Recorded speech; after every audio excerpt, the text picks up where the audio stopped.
Back at it again. Let me check the audio real quickly. We are back. What's going on, everybody?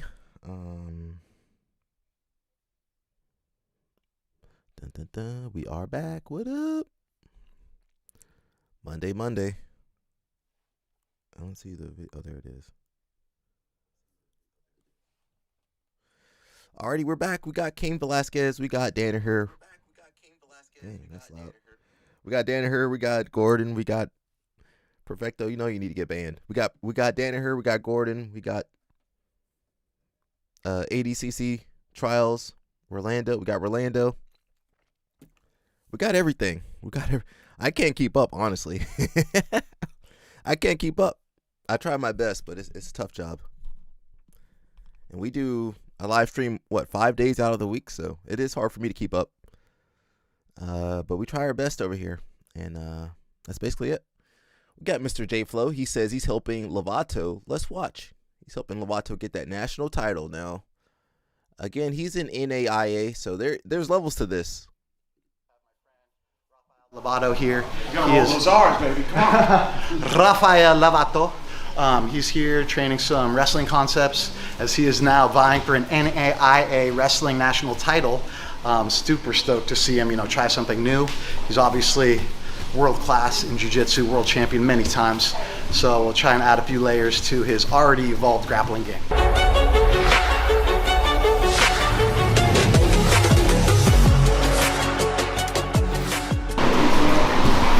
Side touch, good lead leg, pivot, rotate, nice, good hips. Bye, Perfecto.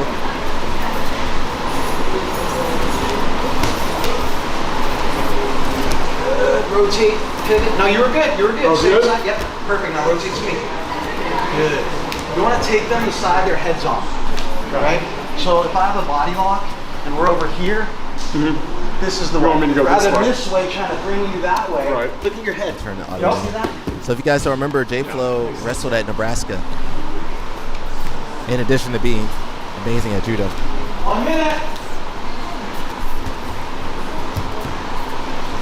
Nice. Working some body lock stuff. That's all good stuff. Go behinds, go unders.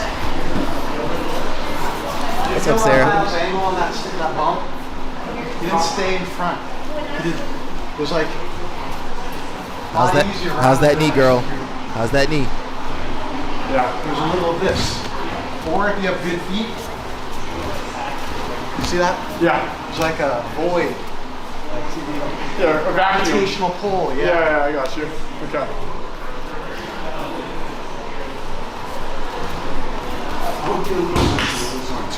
I feel like you're locking us in a little bit. You can still pull, but give us a little bit of space. I'm holding like this the whole time. I don't, you know what I mean? Yeah. There's no, I got you. Okay, cool.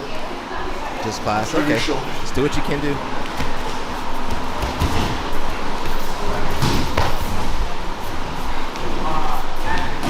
It's all good stuff that Lovato's working on.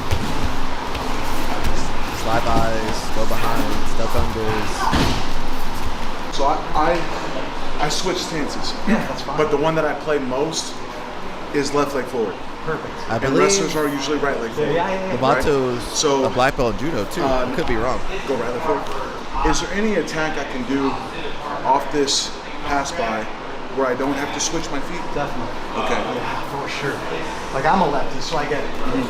Like a lot of times when I do this, I'm pulling them in, and then off of that step, what he just did is a foot sweep. That's probably my best attack. Okay. Don't show him a foot I don't sweep. have to hit it hard. I think It's more Lovato is a black belt. I could be wrong in judo. like just as he's stepping. But most of us never gonna get that foot sweep. When you're doing that, whenever you go, this leg is moving this way, right in front of the other. Or maybe not. I don't know if he's a black belt. Cool. There we go. Boom. Yep. And then down. And down. And just so you guys know, Lovato 44, There it is. Yeah. J Flow 45 or something like that. 2 inches for them to step into that space. Because it's going to be light for a moment. And it's like sensing that. But And even if I miss, like if I went and I didn't get it right, yeah, I of just course. come down to a That's the single. great thing with wrestling. Yeah. Compared to You hit that sweep once? All sometimes right. going to singles is like, I think in this world, where I would use this the most, then we have like good opportunities to finish. Mistake. Sarah. Yeah, more movement to get in. Yeah, and try and focus on pulling this elbow towards you, rather than like away from you, because he'll circle off, and that's like more distance. That happens to me a lot when I clear a collar tie. Well, the collar tie is the best way for you. Would be the best way. I think I push it too much. And stand up and do a foot sweep right away. Stand upright and do a foot sweep. Yeah, as that step happens. Yeah. Off of this. Can I see you do that one time? Yeah. Might need Hulk, but you don't do anything with the second hand? the timing's right. Me crossing my body creates more like a sasai, which is hard to bring their foot forward. It's more like a foot prop, which is like a different way. Right there. When they no. Generally speaking, people will overcorrect. So if they step into this hole, they're gonna pull that back hard to face. Perfect. That's what we want. That's what the best foot sweeps happen. Okay. Is when you get them to ole, and then they face you. Step around and face. Did you just say That's ole? like- You don't do any load step with the other foot? Depends. Sometimes I'll hop. Okay. Instead of going 1, 2, 3, it's like. Let me know if you guys got them J-Flow knee pads. I know some of you guys need them. Ole.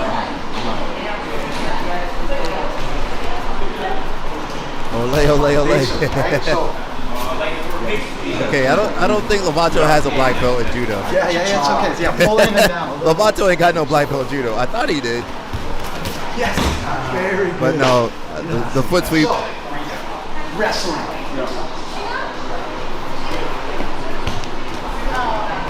Take him backwards. Move forward with this collar. Okay. That's Decent what most ahead of his wrestling is. time. Hammer nail. Yeah. Impose your will, especially my way. Oh yeah, dude. Like if he does a collar on me, Sarah never met forward, the beast. She never look met at the demon. That's what we want, because naturally he's not going to keep running. He's going to go, whoa. Sarah never met the demon before. 5'11" really doesn't miss. That's probably for the best. I'm glad Sarah didn't meet the demon. That's pretty good. We don't need to watch anymore. I thought it was going to be some other stuff, but they're just working on the techniques. The only issue is Lovato's trying to beat guys that are, been wrestling for their whole lives. And then a lot of times they face you in that scene. Now you get your snap. Yep. Go behind. Yeah. The easiest ones for me. I like to start this way, with instead of this way, like thumb up. And now when we start, my first move is to bring their hand out in front of them. Now my back knee just gives them a little knee to the tailbone or the butt, just to get them either onto their elbow or Lovato's got to work on his parterre. So it's like, you feel that now? Yeah. That's He be just trying like to choke people out. A cheap Can't off choke nobody out in wrestling like that. And that together. Because you're allowed to start with your knee pretty much meeting with that back hip. So I like to bend, let's turn this way. My back knee like that. So in folk style, you got the person on bottom has to escape that, right? You can't. Now I can pull this thing in behind me, whatever comes next. The next one, pretty easy, I would say. It's just a near arm breakdown. I know they're big boys. It's a hard one. Yeah. So this hand takes more precedent even over this hand. So it's like big boys though. Yeah, they're my size, great, but everyone had like 30, 40 pounds on me. 275. 285. 285, I'm sorry. 285. He's wrestling I'm 285? 220. The smallest guy I went against was 250. Dang. And half my age, so there's that too. You should win an award, dog. But I made them all tired. So, and I was putting boots in, and I was riding the whole second period. Yeah, but he's riding them. 2 Pause minutes, on and then that. they were dead tired. No, Andre, but he's riding them, but he's down on points. Because I went too aggressive on a power half, and the guy swung his shoulders out. No, he swung, and I slid off. Oh, I see. Yeah. Spiral ride, near arm, far leg. These are all So like Lovato's got to work on scoring. basic ones, But like you said, the guys are bigger, younger, Bigger people than me. A lot of times I'll like more wrestling experience. now so. I could get that hook in a lot easier.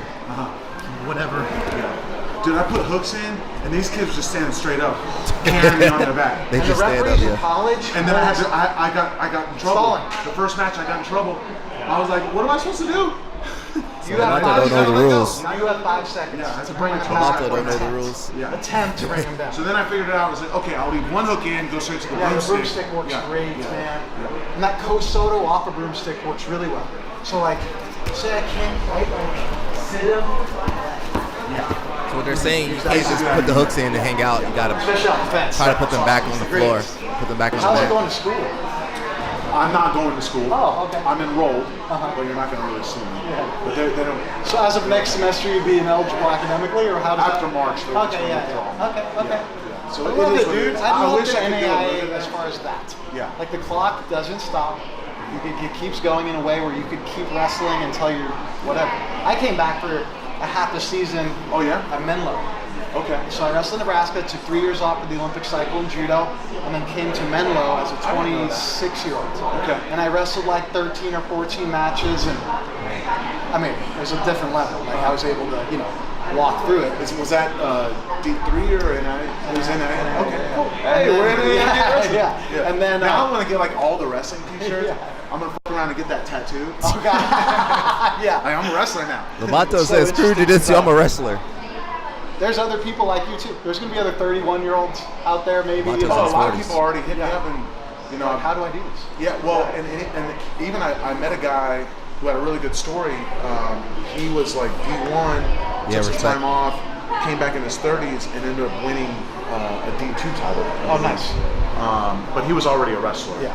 But what I'm hoping is like jiu-jitsu guys, because wrestlers already go to jiu-jitsu, but The other one. I'm hoping that the culture could shift a little bit, Yeah. as far as like takedowns, being on your feet isn't as like a scary notion. Even Mikey Musumeci's talking about it. He's like, now I'm a takedown guy. I went to Dagestan for 2 weeks or whatever. It's So it's like no longer, and do the competition. Yeah. Like I jumped in that freestyle Master Nationals last year. It's like, don't just do it for jiu-jitsu or MMA. Like immerse yourself into the embrace sport. it, yeah. If Just you from love an it, athletic respect it, then standpoint, do it. it's That's what I'm easier. trying to do. I love it. So. Maybe not skill-wise. Skill-wise, it's kind of tough.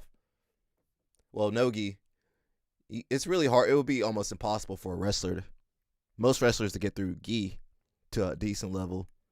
But shout out to Lavato, man. He out there wrestling kids. And you got to remember, Lovato's wrestling the heavyweight. So he said the smallest person he wrestled was 250. So he's older. I mean, they're younger. They have more wrestling experience. They're bigger, stronger, faster. They got everything going for them. But Lovato's still out there. We got a lot of stuff going on, man. I can't keep up. We stream 5 days a week, but I can't keep up with everything. So there's been a lot going on. We had ADCC trials. Somebody had a post about that. Here we go. Short of a mess, and something has to change, because if this was any other tournament in the world, people would complain and nobody would go back. You can't choke and the nobody only reason out. this thing is well attended is because they hold the ADCC ticket. Things are accepted that would never be accepted otherwise, simply because of that. Starting from the very beginning, as a competitor, your experience is terrible. You go to a weigh-in packed with 300 people, packed into a tiny little space, verging on dangerous, everybody dehydrated, a mixture of kids and beginners in with pro athletes, all taking hours to make weight. There's a nonsense medical process where you can forge a medical cert to compete, which nobody looks at, or you can pay the doctor who's there €10, generating thousands of extra revenue for these guys, for a doctor to just look at you and tell you you're okay. Then when you go to compete, it's supposed to be a 2-day event. There's one round of matches on the first day where it's at 7 p.m. at night. Some people have buys through to the second day, so they don't even compete for this whole 24 hours period, giving them an extra rest. The people who do compete at night. Some of the people who compete at night are people who've previously won the trials. There's absolutely zero seeding. When you are fighting, there's literally 3 to 4 hour gaps in between your matches for no reason. An IBJJF bracket of 150 people can literally be finished in 3 to 4 hours. And these people take 10 a.m. until 9 p.m. to finish a bracket. It's an absolute joke. There was no warm-up area for the athletes, just a concrete floor. On the second day, out of 8 mats that they had, there was only 4 mats running. At the bare minimum, you could take these other 4 mats and make a warm-up area. It's literally unbelievable how this thing is done and how people just accept this as a way to get your ADCC tickets. Things have to change. Things have to be better than this, especially for the money they're charging, and even more so because they have the responsibility of the so-called prestige of this event. People want to talk shit about IBJJF, but ADCC is literally a Fiat Punto and the IBJJF is a Rolls Royce. There is no comparison. Take a lesson from the IBJJF, please, ADCC, and learn how to run your events properly. There is no need for it to be the way that it is, and I'm sick of it. Something has to change. The ADCC trials is nothing short of a mess, and so that's Dara Cano. If you don't remember him, he I believe he just moved to Spain, but he used to be Fion's coach, so he's produced some really good athletes. I believe he's won, some I'm not sure if he won Europeans or something. He's actually really good though. Beginners, kids and beginners weighing in, yeah. Now ADCC, excuse me. They've dropped the ball a couple times. It's almost like they do too much. Like I did trials last year. They were running a tournament, and that pushed back the weigh-ins for the ADCC guy, the trials guys, the next day. And they don't put out the bracket till the night before, the morning before. I believe the Asian trials had puzzle mats. Not to start. Well, tell them to go to judo. He says there are so many problems with the trials that it's hard to fit it into an algorithm-friendly 2-ish minutes. The athletes deserve better. The system has been like this for way too long, and I, for one, am sick of it. The thing with European trials and Asian trials, they're covering a lot of space. European trials is really like Middle East, Africa, and Euros, right? So you have different continents, a ton of there's just more people in those areas. North American trials are just basically, North America. Day before weigh-ins aren't good. Well, you have people. It's good if you were going to make weight anyway. I mean, if you were going to make weight anyway, you're okay for the day before. I mean, they would do day of weigh-ins, which is what IBJF still does. I think that was a little bit harder to weigh in day of, because you're not going to eat as much unless you got a lot of space. And then what you see now, people are cutting a lot of weight, and a lot of these trials, they let you weigh in as many times as you want. So there's no, okay, I'm 10 pounds over. I still got 3 hours to weigh in. You good. You can just, you can take out however much time you want. You can go down. I saw some people going down on like pretty unhealthy weight cuts, when you do day of, that kind of keeps you from doing that. It says they could add some weight classes, do day before weigh-ins and done. I mean, well, you saw how poorly run, sorry, ADCC. You see how poorly run it is with 7 weight classes, right? 66, 77, 88, 99, 99 plus. Okay, that's 5. And then the girls have 3. That's 8 weight classes. So you're asking them to add more weight classes? That's going to be more complexity. So good luck. If they added a couple more weight classes, man, good luck. They can't even. They only got 8 divisions, and they can barely run that. So, he does make a good point. IBJJF can run some good tournaments. Now they might screw you over during the tournament, but they're gonna get you weighed in and everything checked and everything you going through. And they be doing that with 1,000 people. So I do believe IBJF is the best. It is the best game. You know what? They've stopped doing that. MTK. They used to let you bump your head on the cement, outside the boundary, but now they've been really good about stopping that lately. They don't let you run out of bounds like they used to. They stop you before then. We were talking about one of the homies, Steve. He was over there thinking he could just run out of bounds. We're like, bro, you gotta stay in bounds, bro. Tarek, he says, that's the ADCC experience. Americans compare it to public school and IBJF to private schools.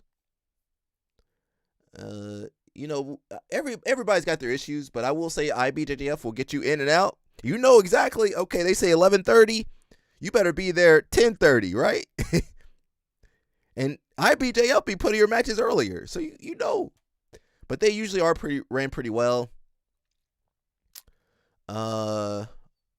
Andre from BJJ Heroes says, I used to be a huge fan and really can't be bothered these days. The no-gi scene has a really the no-gi scene had a real chance to reach higher ground 5 years ago, but it is steadily declining despite the big bucks being thrown at it, and in many ways it's thanks to the lack of vision by the ADCC. Oh, you cannot grow a sport without a strong ground up baseline support, and no-gi has none at the moment.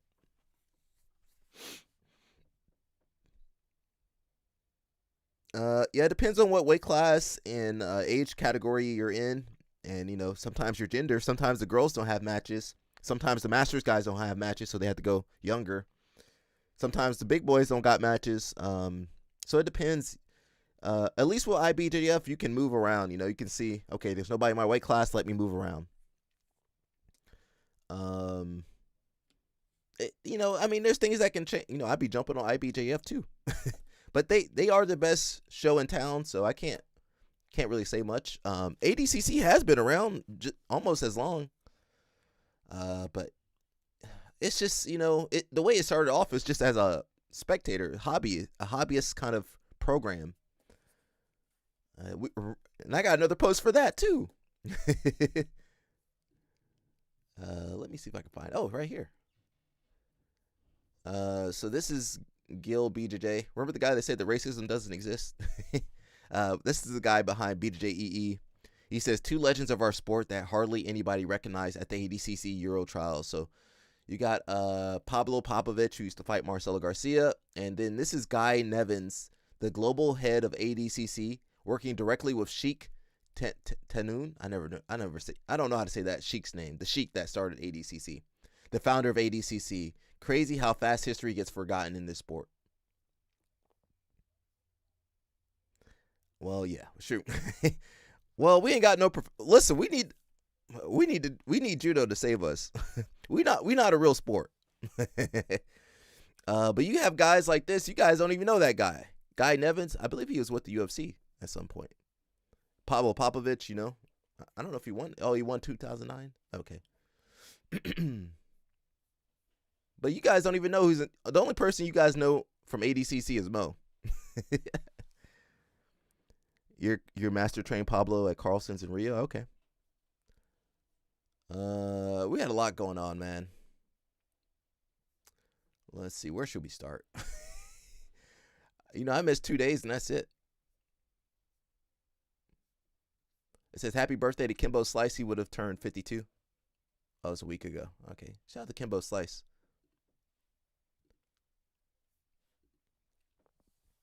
There was no media back then. We had Gracie Magazine and some other. They had some magazines back then, but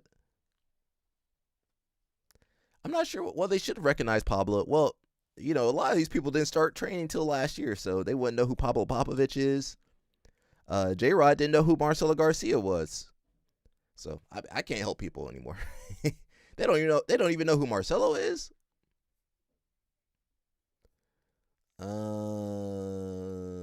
Let's see. Dun, dun, dun. And Gordon has not had the best of luck lately. Let's see. Remember Angela Lee? She. That means she's not going to release one, Sarah. I'm sorry to break it to you. Sarah over here going back and forth with that girl. That girl. Here's her statement, Miss Sarah. That's her statement right there, Sarah. That's all she's going to say. It's not as if it was in the news. Well, when you go to Abu Dhabi, they be posting stuff. I remember I did World Pro one year. They had the poster at the airport. So it depends on where you are. Maybe not here in America. So, yeah, you're not wrong, my friend. You're attacking me because I'm a girl. Blah blah blah. Yo, she was jumping on you, Sarah. The next popular move in what? In the sport? The thing I'm pushing for now is the hybridization of judo and jiu-jitsu and wrestling, kind of combining all three in the programs. So something similar to what Colton Brown is doing. You mean technique? Octopus guards seem to catch some wind, but Gordon just showed us all how to shut that down. I didn't look at it. I don't know if any of that will work on Craig Jones, but we'll see. I mean, it's already hard enough to do octopus guard on Gordon anyway. He's huge. Most people can't get octopus guard on that man. He's too big. Do you guys remember? Was her name Angela Lee? What was Victoria Lee? Sorry, I don't want to play the music, but she used to fight for one championship, and I believe she I don't know if she had CTE or something, but she self-deleted herself. She was an MMA fighter, but she was super young. Remember, she had like her sister and brother both fought. They never said what happened, but I think it was self-deletion. That's what we're gonna say. That's sad. Not to depress you guys. We're just jumping around. What's Spike Lee doing? What's happening to Spike Lee? Today is February 12th in the year of our Lord 2026. And today, 38 years ago, School Days came out. So I want to thank everyone who's been doing the butt since then. Peace and love. What's happening this? What did he say? 35 years? How many years since? It is Black History Month. She was good. Yeah, she was a good fighter. I don't know what happened to her, but people have all sorts of battles we don't know about.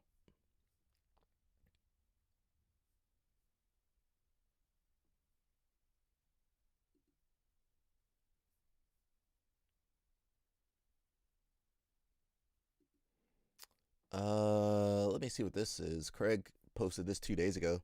He says, "Dear Dylan Dennis, I wrote you, but you still ain't calling."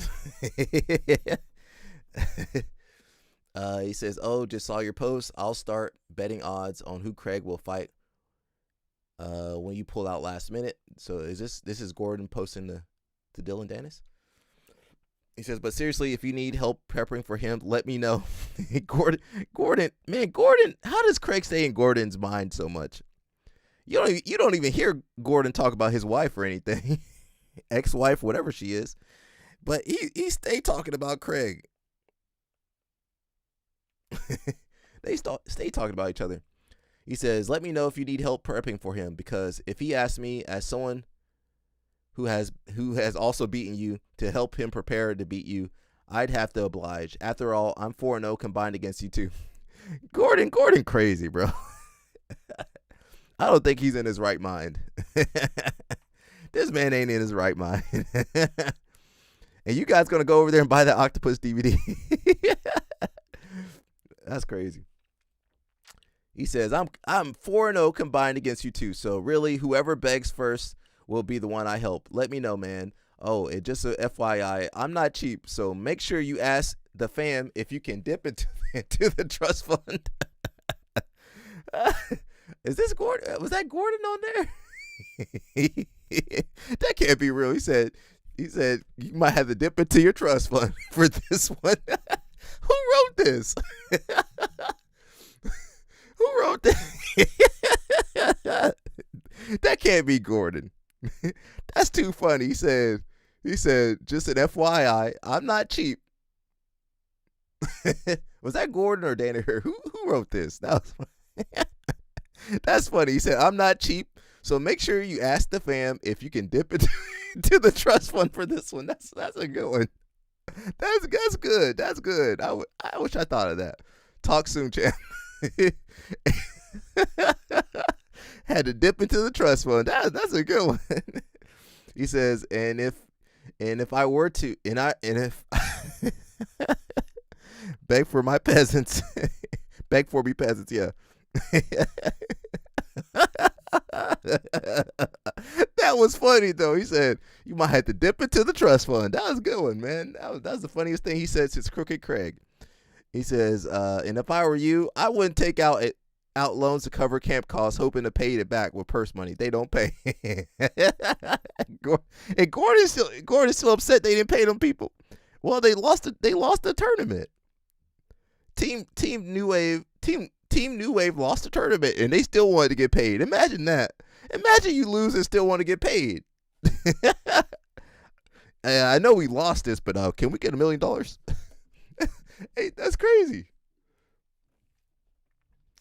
I'm not sure if this is Dylan or whatever. He says, "You will never beat me, and it kills you inside, and we both know the truth about me and Nat."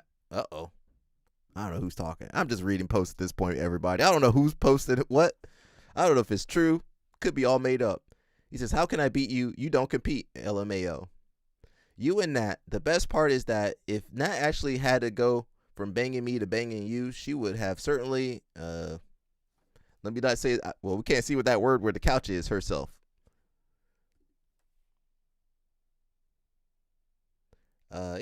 Gordon and Dennis, they've been going at it. All these New Yorkers, man, these all New Yorkers, except for Craig.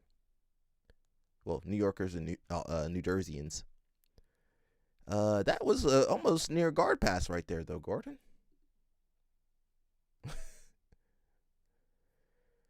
All right, so we'll keep you guys up to date with that.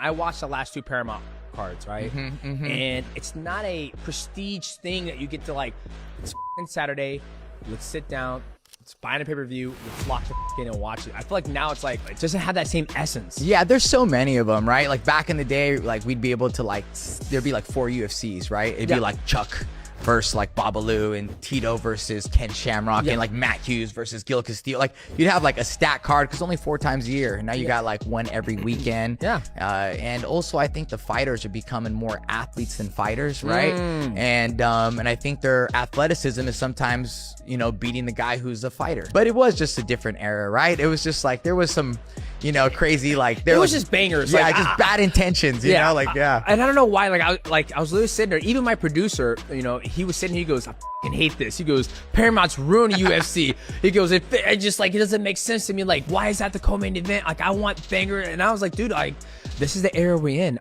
I watched the last 2 Paramount cards, right? And that's what happens, man. The rawness of the UFC, it'll never be the same. Those first UFCs were some of the best ones, and then you got the mid 2000s UFCs were really great. So it's just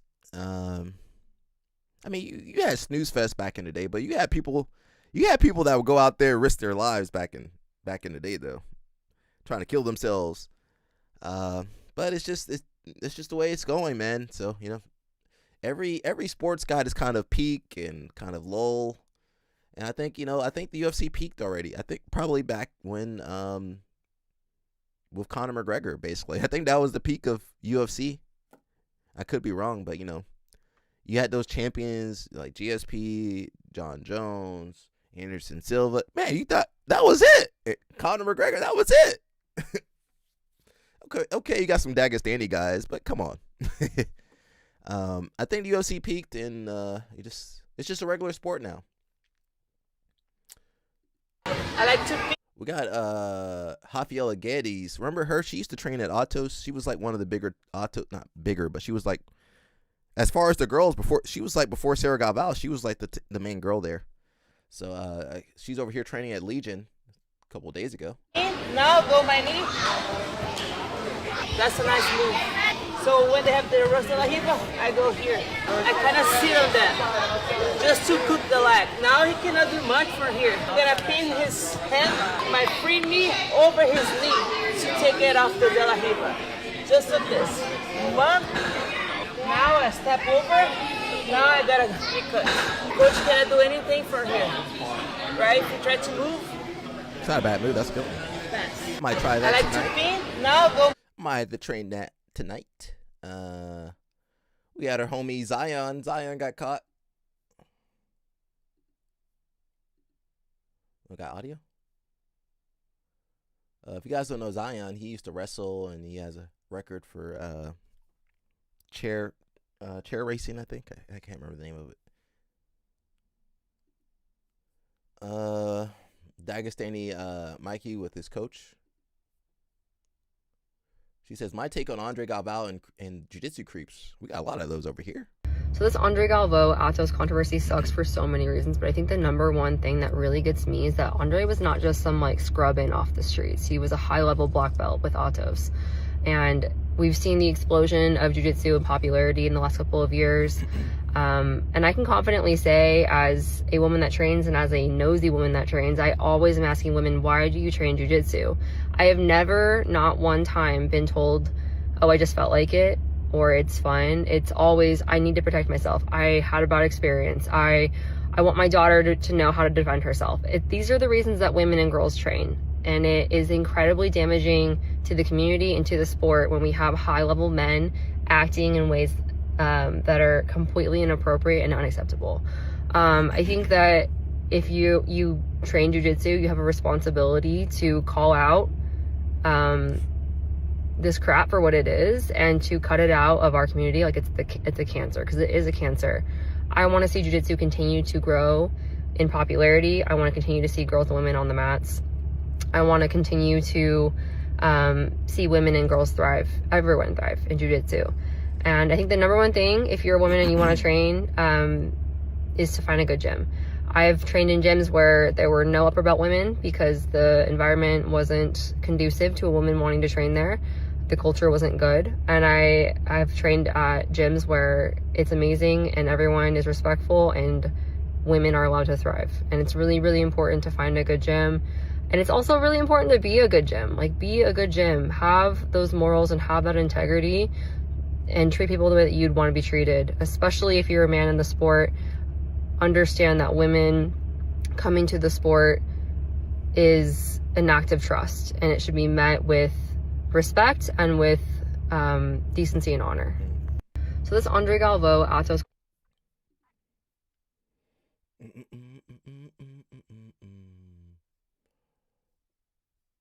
You got your homies over here. Simpletons, simple mans, simple mans, simple men. We got Ryan Garcia over here. Is that Christian Rock? I don't know if that's her last name. He over here boxing. Oh, Jesus. Oh, shit. Oh, shit.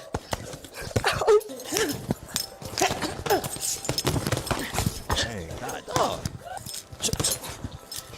Oh my God. I actually, no, I didn't mean it. Nigga hit me, nigga. I'm sorry.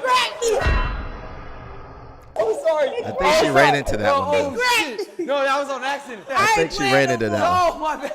Oh my God, I hit her. Oh shit. Oh shit. Oh shit. Oh. She ain't got power, but she got speed. She ain't got power, though. Okay, he did catch her. He did catch her. Caught her with the hook. Nigga hit me, nigga. He did catch her. We got the girlies. What are the girlies doing? Hi, I'm Maya, reporting live from UFC. CNN. She should be working for the NNN, the Ninja News Network. DJ Fight Night Watch Party. But it's not sticky. You know what it is? Because this is like Brandon, what would your fight name be? Probably Lyric Game or Crumpus. The Matt Menace. I need to get one of those. Rear, naked, and afraid. I need to get one of those microphones. Oh, I'm highly entertained. Oh, they brought their geese? What are you talking? For a no-gi? Why did they bring their gi? Is that a Hello Kitty gi? I believe Oh, that it's would not. be a yes. They doing jiu-jitsu on the couch? These people kind of crazy. I've never seen people do jiu-jitsu on the couch. What's the minimum amount of time?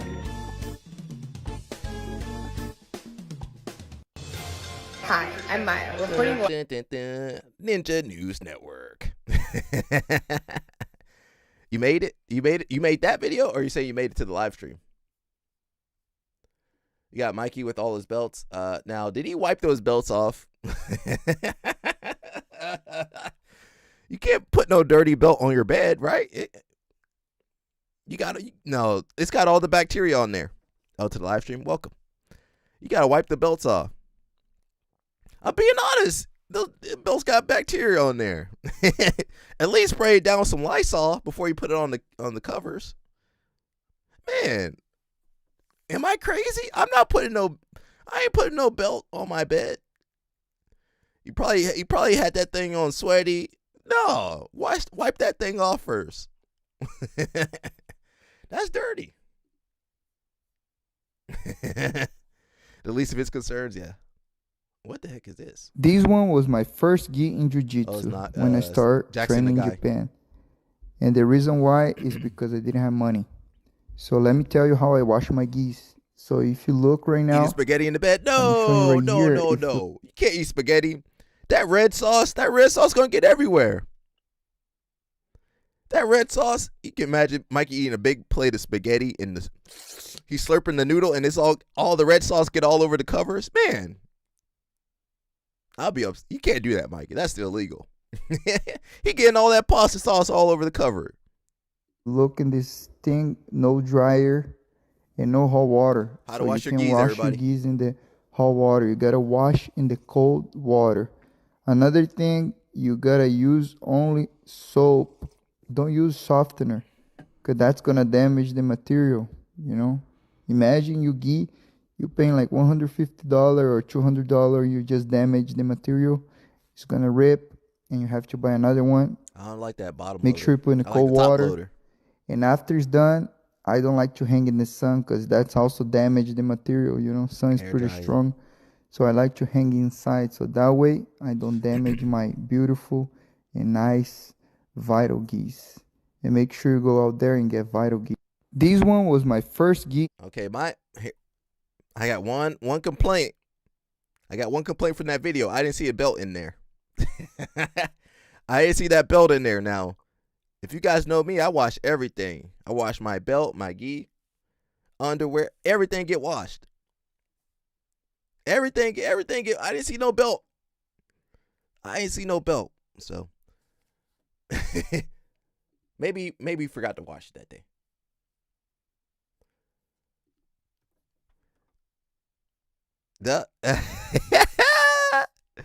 Yo, and you know what? United American, you with American does fly to oh dang, you got stuck in Orlando, and that airport old, ain't it?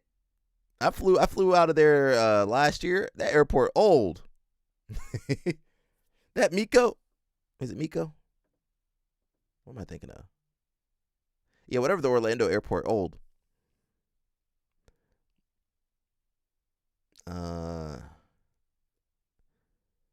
You know, I used to believe in all that crap. Now I don't. I believe in staph infection though. I believe in staph and MRSA, so I wash everything now. Everything getting washed. They canceled 6 flights. What happened? Bad weather or something? You know, LL Snap not in a good mood. We're gonna leave him alone today. While LL Snap tells us what's going on, we got Mr. Rolando Sampson. He says, let's zoom in for you guys and gals. He says, my time at Atos has come to an end. Wasn't he listed as one of the remaining coaches? It was him. Who are the coaches?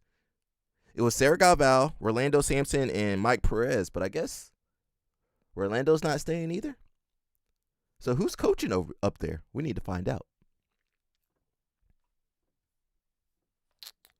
He says, my time at Atos has come to an end. I'm completely stepping away from all future operations at Atos Jiu-Jitsu. Okay. Ooh, geez. Oh, they kept timing out. Why they keep putting crews that are timing out soon? So he's going to be stepping away from all future operations of Atos Jiu-Jitsu, and I will be heading into my own path. The past few weeks have been very challenging for me and my family, and to make up for that, I will be away with my village.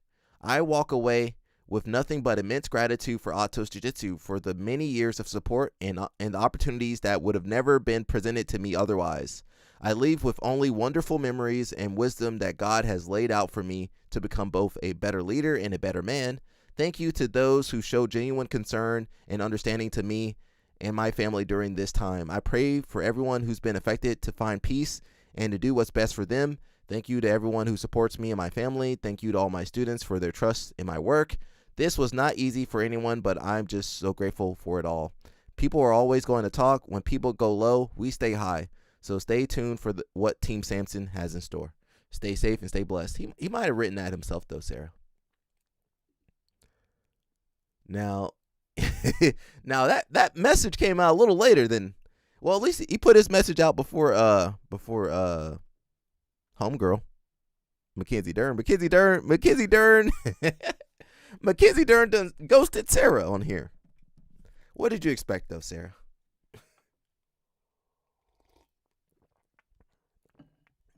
You guys are beefing? What you guys beefing about? Comments, please. What are you guys beefing about? He said, go to the comments. You going back to troll her? She gonna block you, Sarah. She gonna block you like I blocked Perfecto. She gonna block you. Nothing really serious over here. Always in your corner. Thank you for all you do. Love you. Okay. Excited for the future. God bless you on your new journey. Wherever you venture to, I'll visit and train at your class. Wish you all the best. Wish you all the success in the world. Everybody's pretty supportive, yeah. Where's the people saying he Kurianchi?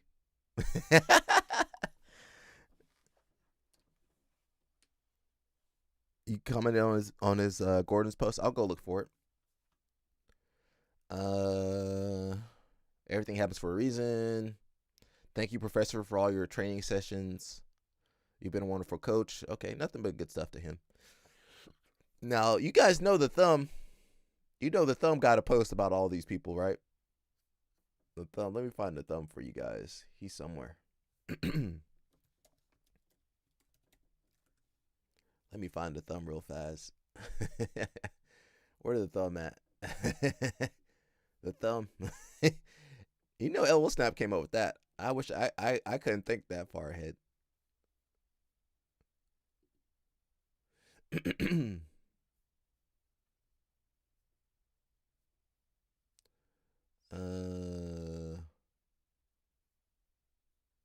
Is this him?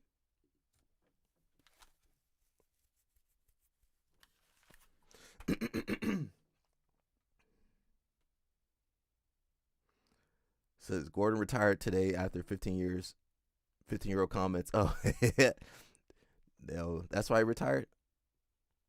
I simply asked the man, "How are you going to take up for it being you slapped the shit out? How are you going to take up for a man you slapped at? You know, he slapped him, Andre." And then he hopped in my inbox, going back and forth with me, and I told him I'd whoop his ass.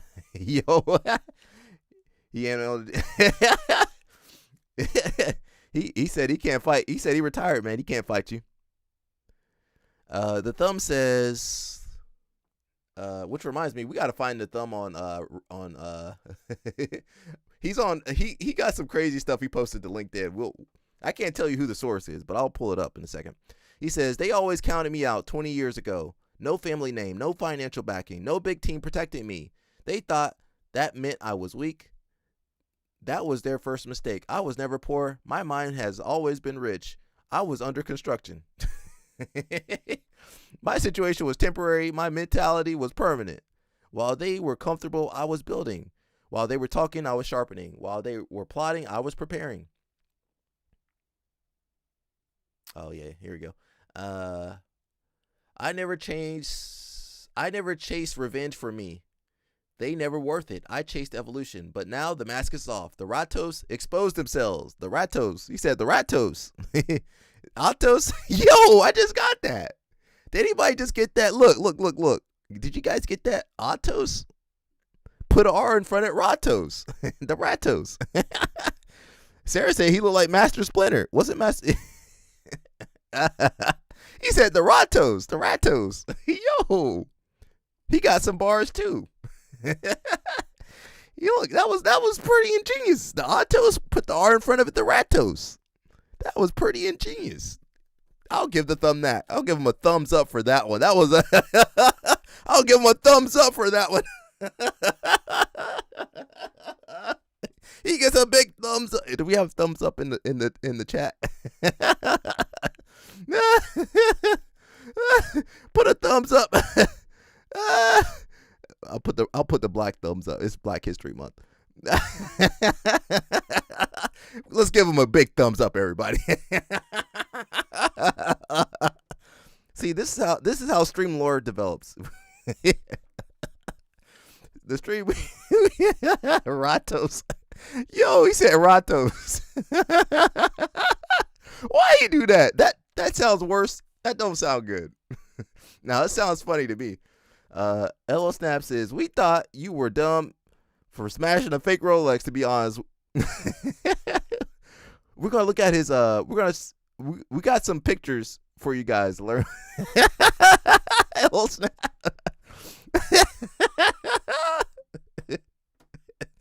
Ratos. Say what you will about these people, bro. They be coming up with some funny stuff every now and again. Every now and again, they say something funny. I'm like, man, that was pretty good. You know, they get I'm gonna give them a thumbs up every time they say something pretty good. He said the Ratos exposed themselves, and one by one, they will face the consequences. Oh, whoa. What consequences? And one by one, they will face the consequences, not from anger, but from pressure, one at a time. What did he said? He going after them rats. Because pressure reveals everything. And the BJJ community, they see it. They feel it. They can't stand Ratos. The energy have shifted. We can't outmaneuver the whole BJJ world. We got here before you, Ratos. This guy crazy. I want to see Elo Snap meet that guy. I want to see Elo Snap versus the Thumb. I've seen the best in this sport, and I've seen the worst people hiding behind titles like it gives them character. Let me be clear. A world title doesn't come with integrity.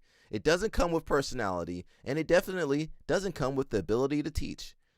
Character isn't awarded, it's revealed. So when I saw what was happening, I made a decision. I will not stay silent, and I will not stand by. I stand up the same way I do for my family and my students, and this time I'm standing up for my professor, because Ratos will always be rats. And next time you want to make someone else's funeral arrangements without asking me if I'm okay with it, make sure you check first. What the heck? Otherwise, I'll turn the funeral into a celebration. I'll throw a party so loud the dead resuscitates and starts dancing. This guy crazy. Some people run when pressure hits. He says no rats.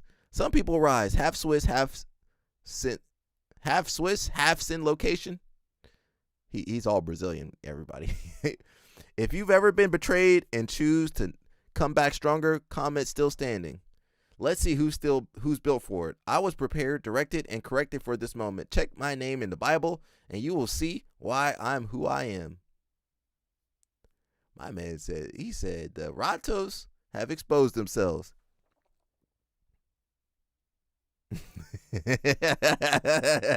Don't give him no ideas. Don't give him no ideas, bro. We gonna do that next video. Let me shift back over here. Okay, Rolando Sampson. Give me 1 second. I do have some breaking news, not breaking news, but I do got some information on Mr. Ratos. homie crazy. That man crazy. Let me see.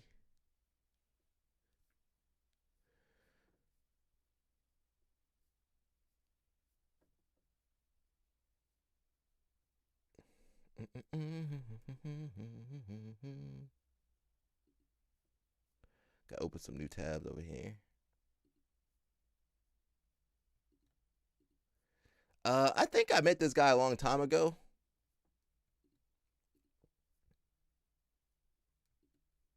Yeah, I believe I met him a long time ago. I believe he was representing Cobrinha.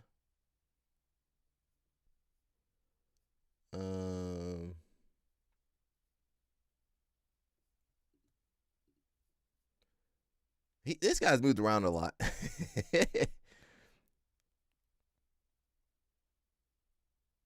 Oh shoot, Sarah got that background check. I know she ran. What'd you find on my background check, Sarah? I think Sarah ran a background check on me and LO Snap.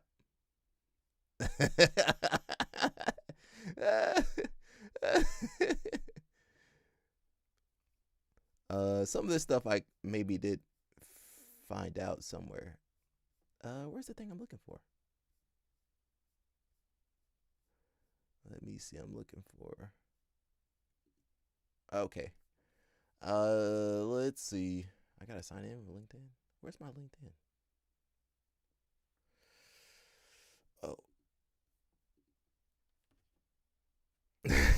What'd you find on LO Snap's background check, Sarah? What'd you find on that man's background check? That's what I want to know.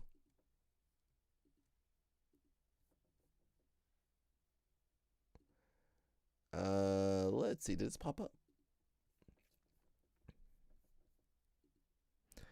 So this guy, let me back out real fast. This guy was representing Alliance for a minute.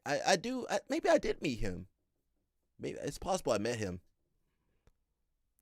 Lots of angry women on the background check. Oh, dang.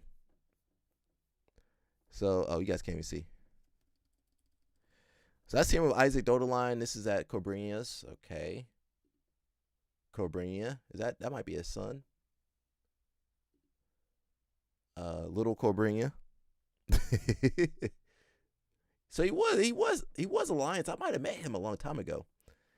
Before Alliance, I believe he was Gracie Baja. He had the high top over there, Cobrinia. Okay. Gracie Baja, teaching Gracie Baja kids. Gracie Baja. Gracie Baja. Ratinho. So his nickname, Ratinho. He like rats. Why he like rats? Do we have rats in the live stream? He does like rats. Say what you will, Brazilians know their nicknames. Yo, you know what rats like?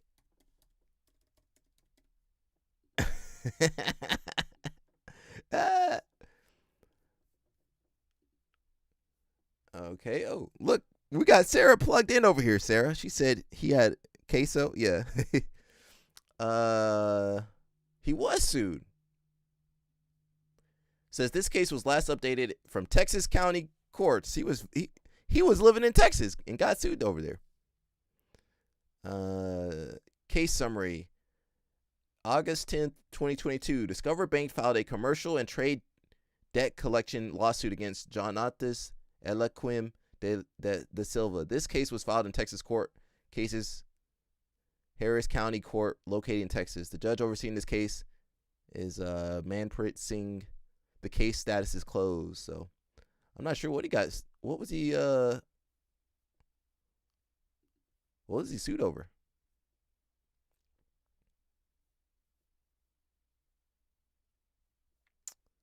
I don't want to download anything. Non-suitor dismissed by plaintiff.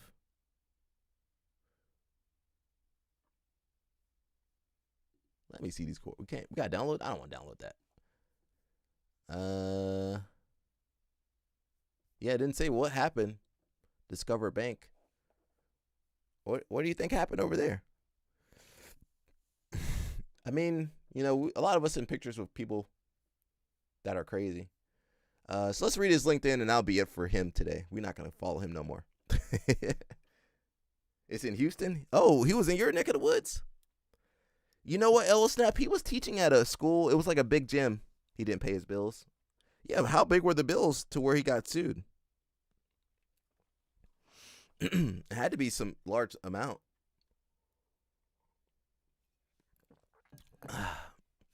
Jonatas Elequim.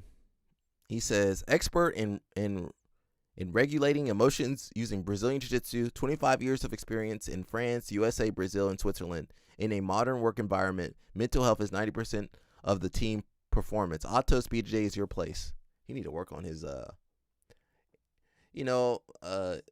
my LinkedIn not the best, but it's better than that. I don't know either. He says creative director for Zurich Inc. Full time. I guess that's the name of his school. Rooted in nature, built for royalty, driven by attitude, Zoo Inc. welcomes Eloquim.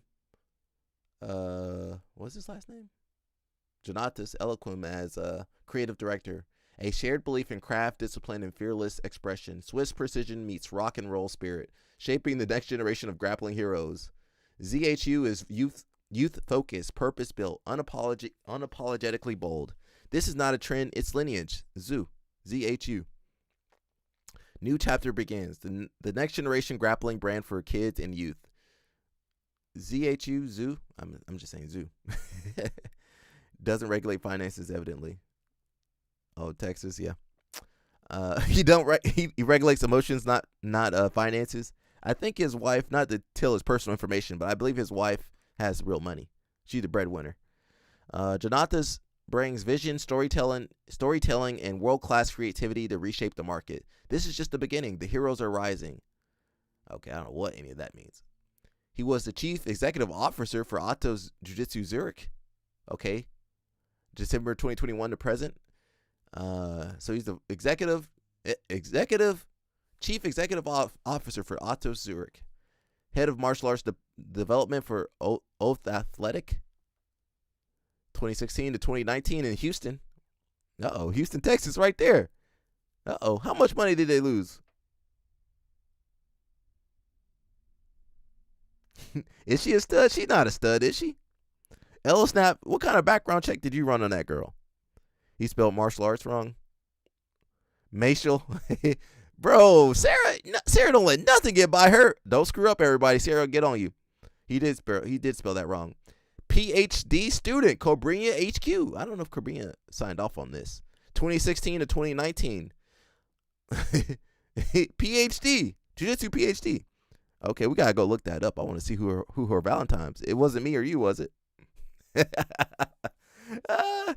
He said Otto's HQ San Diego, doctor's degree, sports business management and international expansion. He said he got a doctor's degree from Otto's HQ. And he said he got a master's degree from Gracie Baja. He got a master's degree from Gracie Baja and a looks like he got some type of fitness degree. Physical fitness technician. And he got a doctor's degree from Otto's. I didn't know Otto's. I thought they were a church. He got what is that called when the pastors get a certification or whatever? What is that called? They get their own degree. I can't remember what that's called. Ecclesiastical? What is that? What word am I looking for, somebody? He said he got a doctor's degree from Otto's and a master's degree from Gracie Baja. 501c3, Doctors of Divinity. Yeah, Doctors of Divinity. Yeah. Yeah, he got his doctorate of divinity from Otto's HQ. They gave him a rolled up piece of paper with his name on it, and he called it a degree. Yeah, that's true. It is a document. And they do call you professor, so he just said, "Hey, I got my master's degree."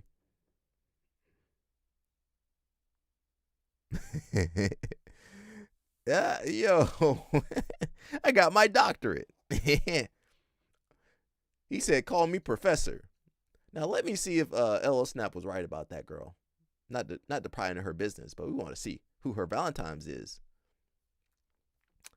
My jiu-jitsu girls, they just want to be one of the guys, They just like the same thing you like, LO Snap, that's all. Speaking of Valentine's Day, you got Mr. Craig Jones over here. Who was he getting ready for? Who was Craig getting ready for?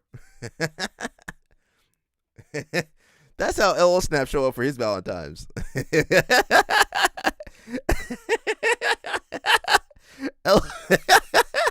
That's how LO Snap show up for his Valentine's Day. About to put in some work. LO Snap got put in that work though. Sarah, stay in your marriage, Sarah. Stay in your marriage. That's all I can say. What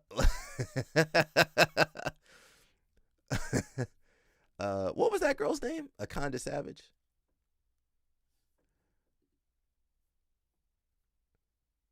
Who was her Valentine's Day? Now this is what LO Snap. LO Snap said he want that. He want a girl like that. LO Snap crazy. But let me see who her Valentine's was. That's her Valentine's? Wait a second.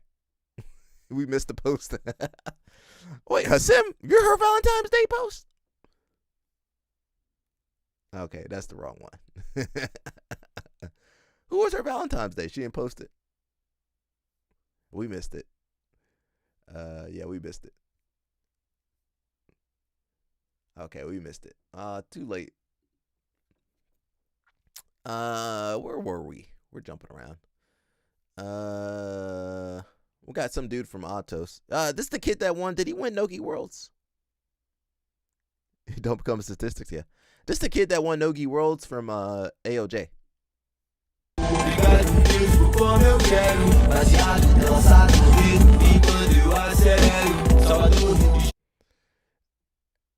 Everybody at AOJ just wears black. Now, I'm wearing black. My socks are white, though.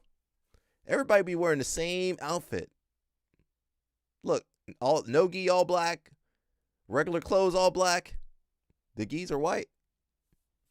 Some white girl? Ah, no. What's she doing over here? Have you guys seen the Valentine's videos with people trying to break up the interracial couples?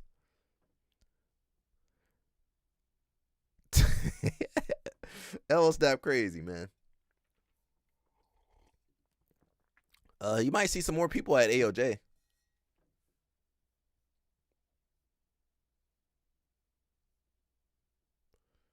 I don't want to get into the Gordon stuff. We do have Black History. Let's go over here. We're so intent on erasing Black history. Book bans, curriculum changes, plaque removal. Well, this is why. Right now, this is it. As quiet as it's kept. They weren't erasing Black history to take something away from Black people. We've always had to be the sole preservers and protectors of our own history. They were erasing Black history to take something away from everyone else. You see, Black history is America's clearest record of sustained resistance to fascism. It is the most uniquely American blueprint for how to beat fascism generation after generation. From Mosaic, Florida, to Mound Bayou in Mississippi, to Lowndes County in Alabama, Black history can tell you point by point not just what happened, but what's going to happen and how to get out of it. If you feel like you don't know what to do right now, that's valid. But let me recommend a few good places to start. Books, podcasts, documentaries. And of course, as always, I'll be sharing that history right here, so be sure to like and follow for more. As far as I know, we the only jiu-jitsu channel celebrating Black history over here. Anybody else celebrating Black history? Flow grappling? Anybody?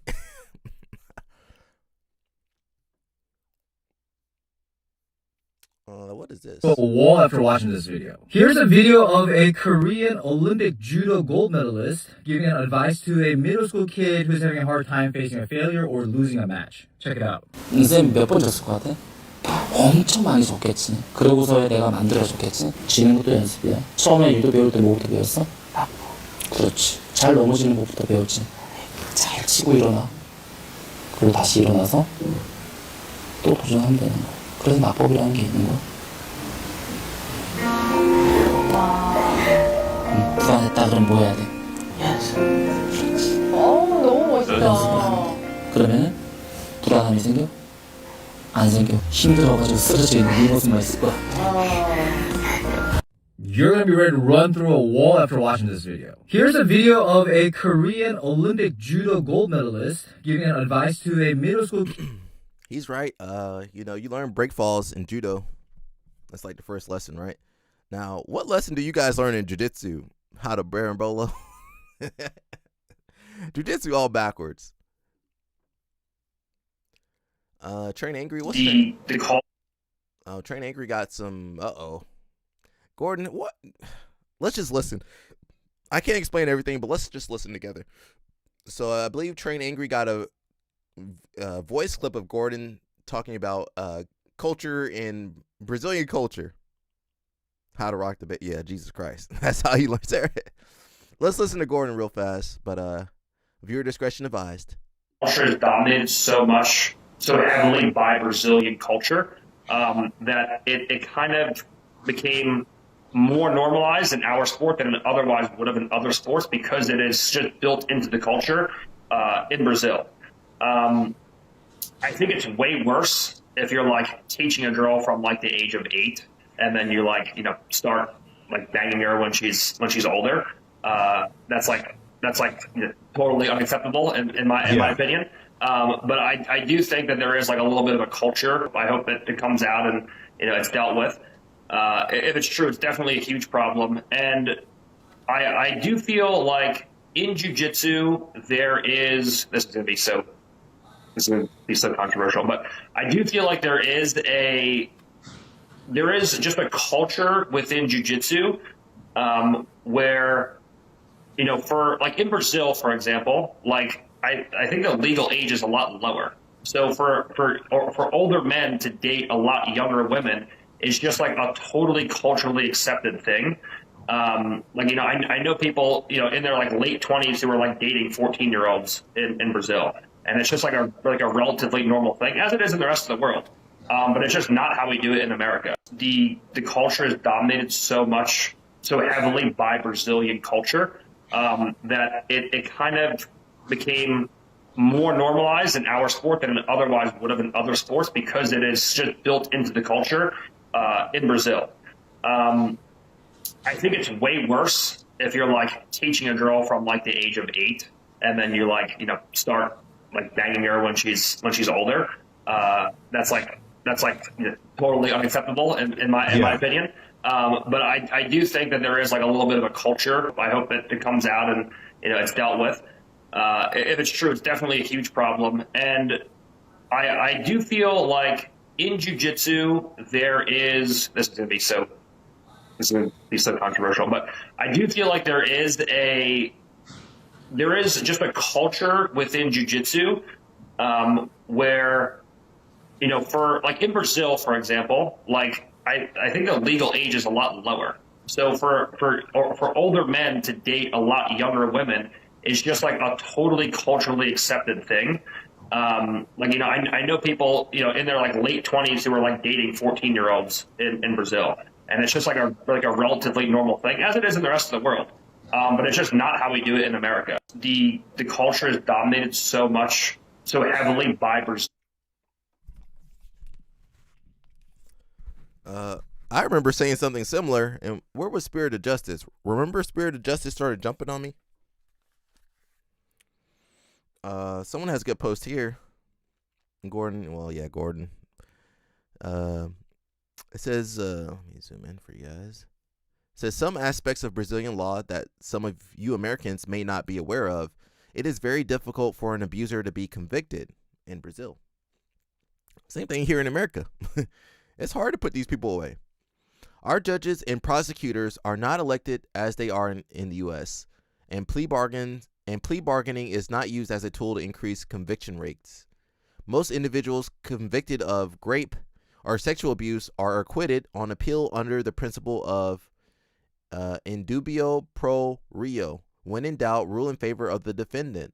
Unfortunately, in Brazil, things are quite different, and victims receive virtually no protection from the state. In addition, the jiu-jitsu community is deeply intertwined with politicians and police. Remember when the Brazilians gave Bolsonaro a black belt? Remember that? We got to find that picture. I never forgot about that. I never forgot. Everybody else forgot. Nobody mentioned that. I never forgot about that. We need to find that picture.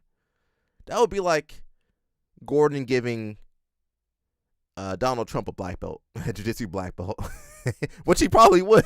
He probably would do that, right? The jiu-jitsu community is deeply intertwined with politicians and police. Put my apple down. Most of the real victims of major abuse jiu-jitsu instructors are poor people who would never have the financial means to hire a private prosecutor. There's always an imbalance in hierarchy or power when these things occur. Many complaints die at the police station and never even become a formal investigation. That's why there's so many bad guys out here.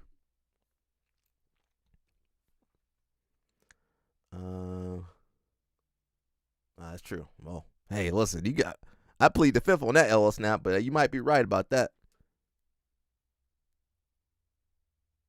Was that his dad he was talking to, or was it Danaher he was talking to? Okay.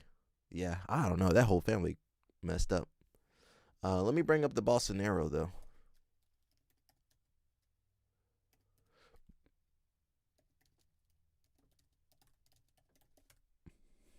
I never forgot that happened, man.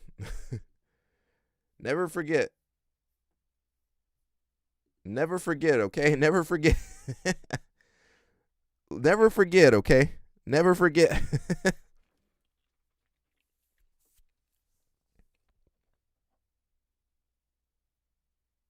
Oh, they forced him? Damn.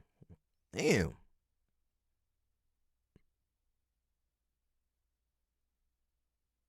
Okay, that's some fucked up shit right there, bro. Put a legend right there. That's some fucked up shit, bro.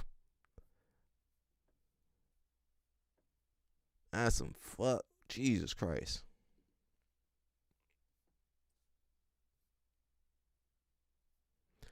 Brazil presidential candidate Jair Bolsonaro receives honorary black belt from the Gracie family.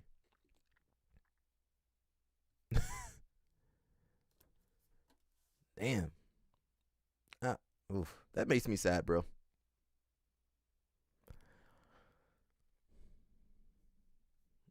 You guys know L Snap. The thing is, L Snap, he be knowing stuff. He probably shouldn't be telling us some of this stuff. He probably should not be saying that. He has a PhD now. Who does? Oh, Bolsonaro. I think he's under house arrest or something. But yeah, shout out to the Gracies. I don't even know who those Gracies were. What Gracie members were those? Hobson Gracie and son of Carlos Gracie Sr. No. Look how many stripes they got on there. Man. Nah, let me stop before the Gracies come after me. Pause on me. So we got a lot of crazy people in this sport. I've been saying that for a long time. Penn State versus Ohio State was sick. Did I miss the Alec News Network coverage? We did not even watch it. Alec News tired. Yeah, I wish we had watched it. Unfortunately, all this stuff is expensive to watch. You know, I can't really. It's hard to react to some of those matches. The Henzo side. Henzo is he from Carlos Gracie? Hobson? He's from Hobson. Is Hobson his dad?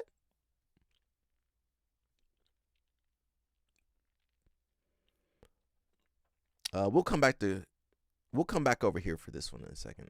What does Johnny Tama have to say? Jiu-Jitsu is one of the funniest sports ever because you be a black belt world champion with years of expertise coaching, and then all of a sudden you got a random blue belt guy that's running a kids program coaching against you. It's a very interesting thing. But anyways, today I'm coaching my kids and hopefully I get great results. Jiu-Jitsu is one of the funniest sports ever because you be a black belt world champion with years of expertise coaching, and then all of a sudden you got a random blue belt guy that's running a kids program coaching against you. It's a very interesting thing. But anyways, today I'm coaching my kids and hope. It happens, you know.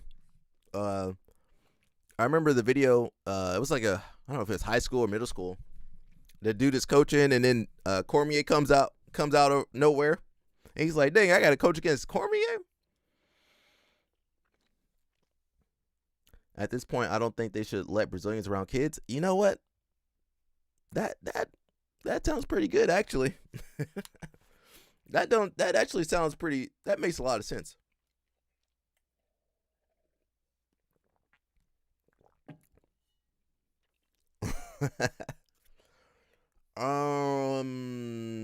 Yeah, I don't know. I don't have a dog in that fight. Kokorian says, I disagree with last night's decision. Did anybody watch Thug Trials or whatever it's called? I disagree with last night's decision, but regardless, I'm way better than what I showed, so can't be mad at anyone but myself.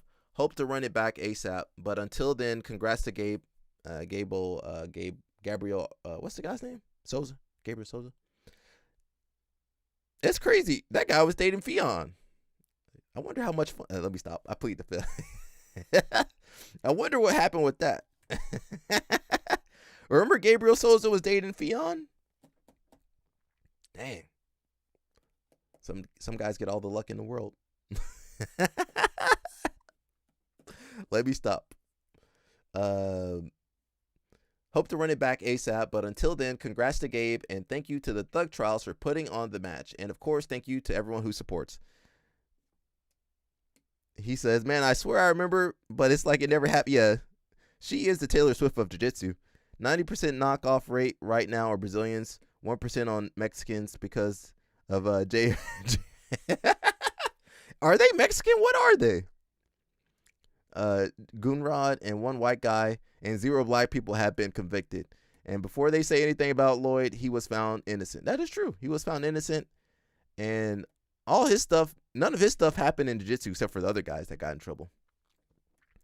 There's a couple black Brazilians, but they not black poppy. They Brazilian.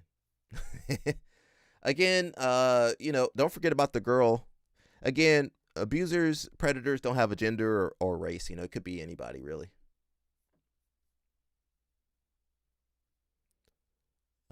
Talking about Brazil, look at Brazil.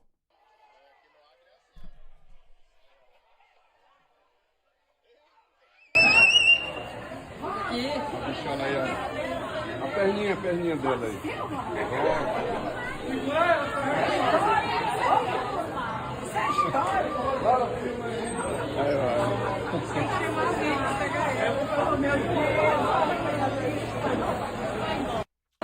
Aqui no Acre é assim, ó. Aí, ó. Eita! Puxando aí, ó. A perninha dele aí.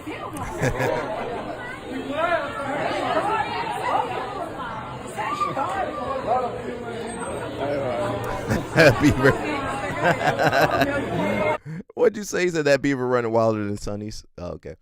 That thing, at least that thing that pee all over the place. Imagine that thing was peeing and pooping all over the place in the market. That thing pretty chill. That might be a fun pet to have. I don't know. He said post the pie chart. L Snap said he left this gym for 1 week and this is the happiest he's been. Yeah, L Snap. Capricho.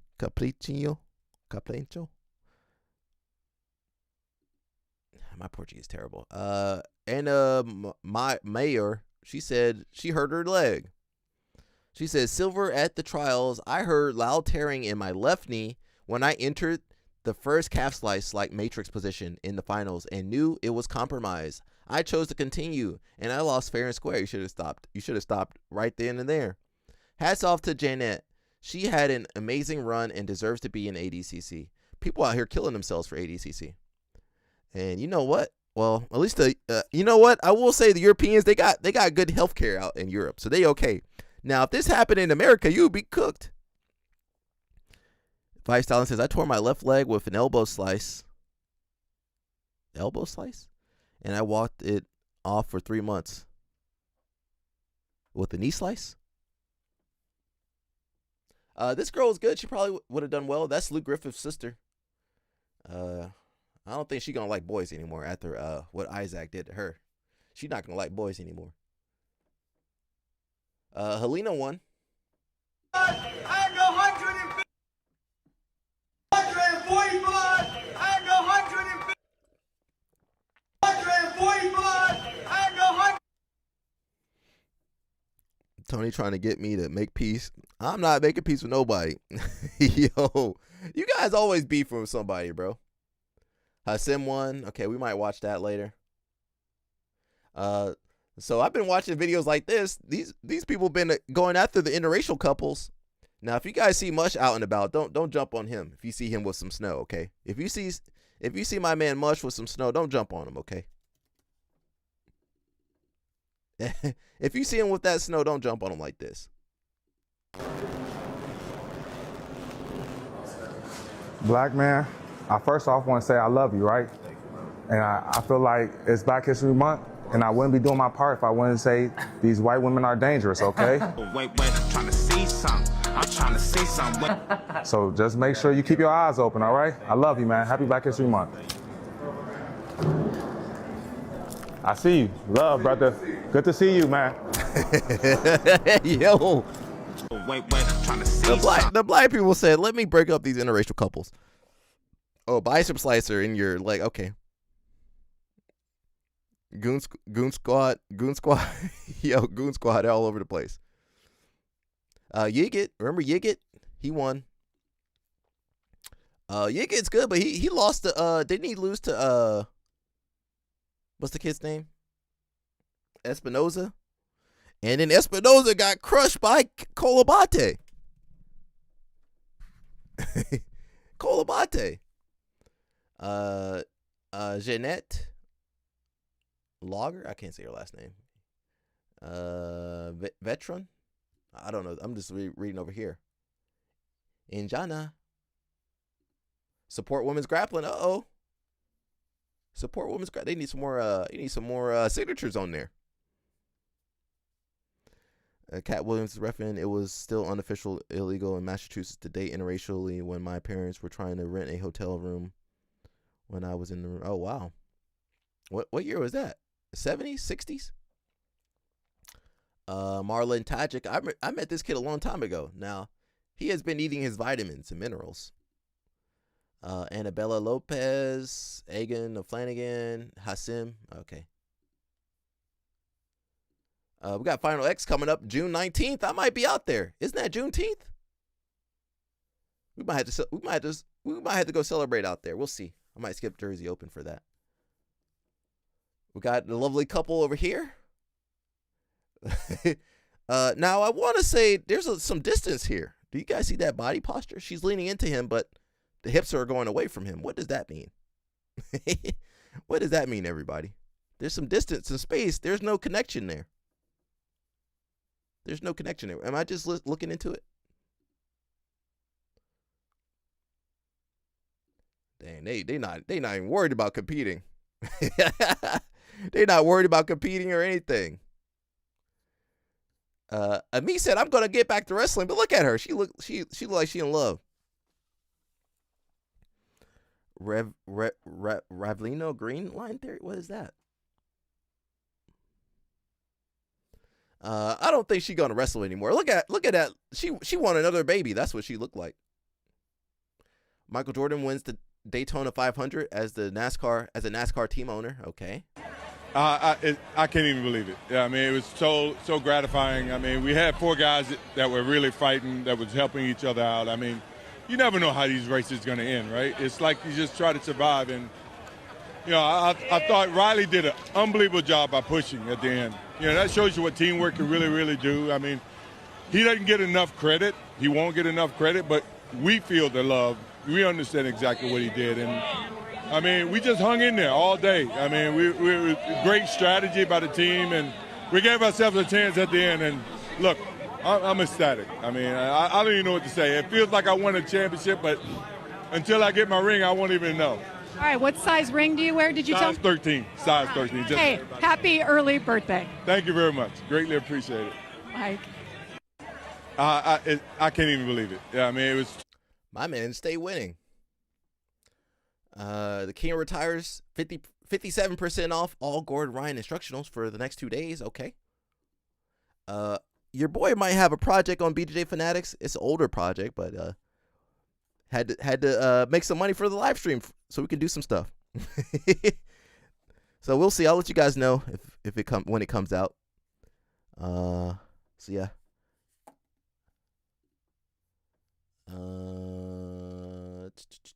We got Grippo celebrating Valentine's Day too. I know what you're saying. I do use the far hook because I just like to wrestle up. Yeah, well, you're just like an entanglement host. So you're like.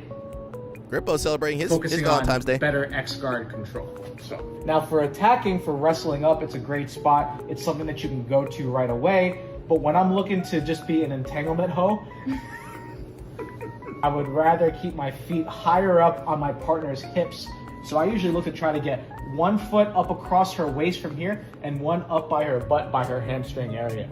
Now from here, if she's trying to Now look at that leg placement, everybody. Look at his leg placement. Now that's not how I play my X guard, but he playing that lovey-dovey X guard. That's what Josiah want, but he never gonna get. He ain't never. Grippo ain't never gonna touch Josiah the way he touching her. Josiah, where you at? Yeah.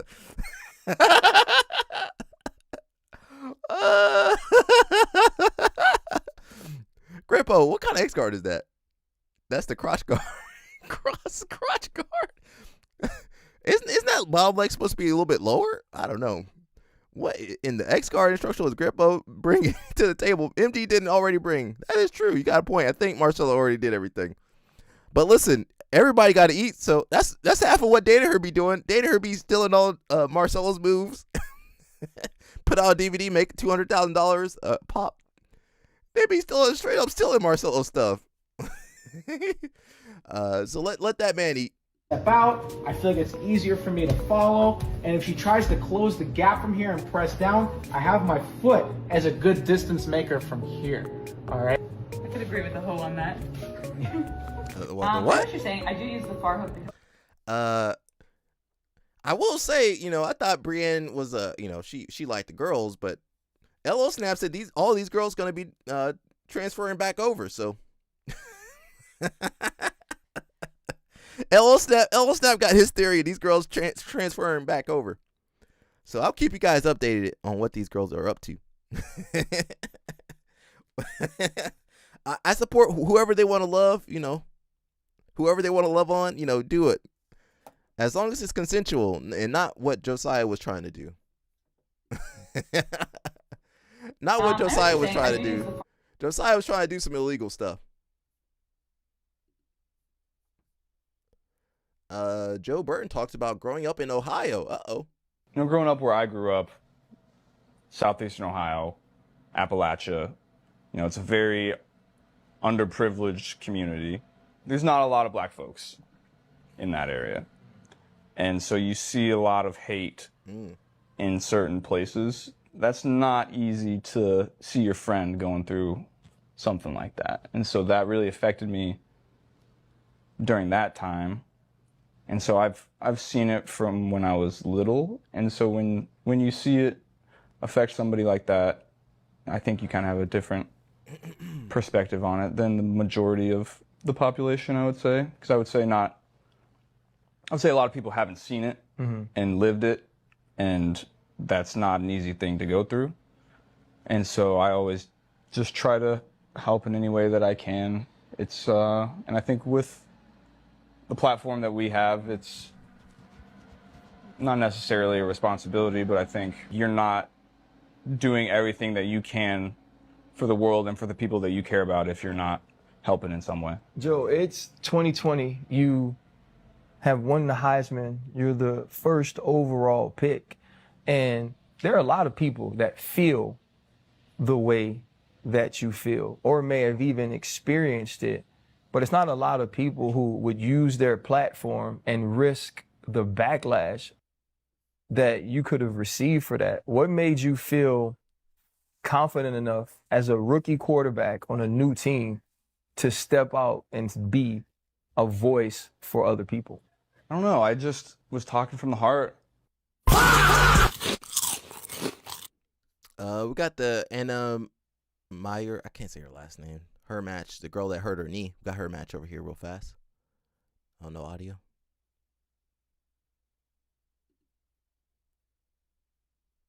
She said she heard it on the Matrix. I don't know when she did the Matrix, but that nigga's probably already hurt. She probably, if your knee's hurt, maybe stop the match. So we'll see if we can find that match. That girl trains at ALJ apparently. Okay. Let's see what the Gordon was saying earlier that I skipped, and then we'll jump over to some videos. Actually, let me come back to this. Let me come back to that real fast. Let's watch the 25 submissions from Europeans trials. About to say Euros.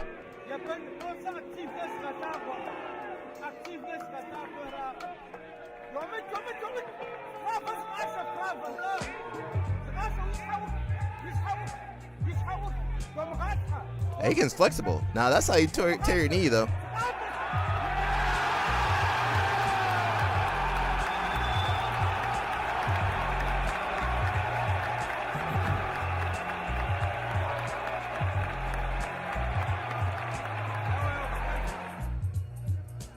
Andre, Chris. I can't say half these people's names. I'm sorry.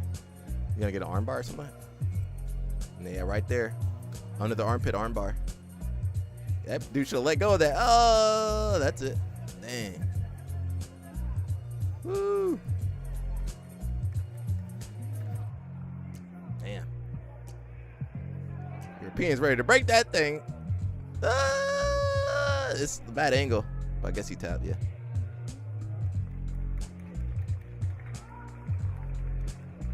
He should let go of the hip. Rana Wilnick. Whoa, whoa, whoa, whoa, whoa, whoa, whoa, whoa, whoa. Is that Jocko Wilnick's daughter? How does she do Euros? Is she European? Where's she from? Does anybody know where she's from? Must be from the mom or something. Spain or somewhere? UK? Knee bar. Knee bar. Oh, tap girl, tap. Tap girl, tap. Oh. Girls don't want to tap, bro.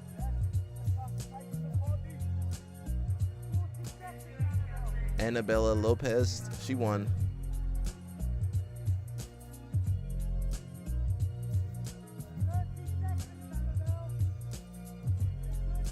I don't know what that flag is from. What flag is that from?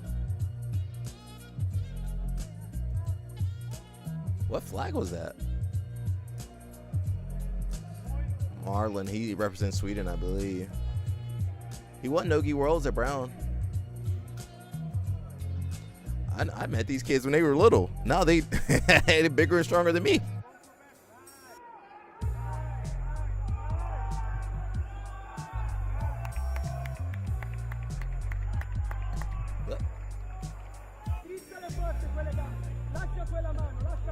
Cara Duplice.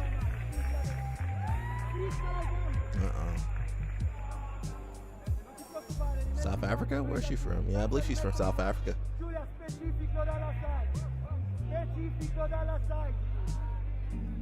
The other girl gotta be from Italy.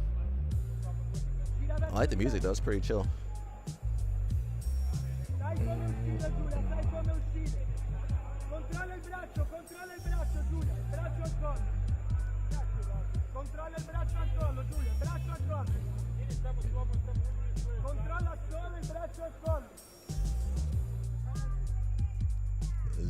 Zala versus Ian Maduro. So that's the girl that hurt her knee on the bottom. I'm not sure who the other girl is. Well, she left her leg out though. Ay.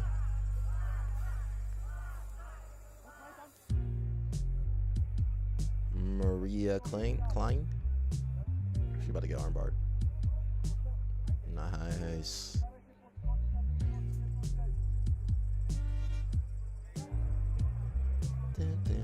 Taylor Pearman. Okay. You guys know Taylor Pearman. I believe he did ADC CGI, didn't he? Oh, tap to that. Tap, bro, tap. Jesus. Them Eastern European guys don't want to tap, bro. They need to tap out. They don't believe in heel hooks. Camille Wilk. I don't know if you want to body lock when you got that. I guess you can. Yeah, you can body lock there, but.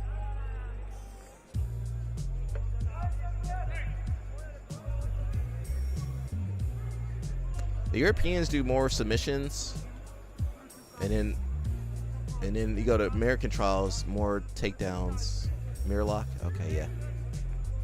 Damn.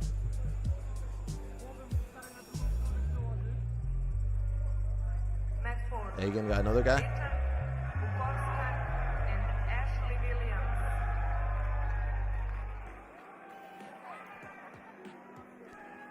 The thing is, I don't think you're gonna do that versus Kainen or somebody or Cyborg.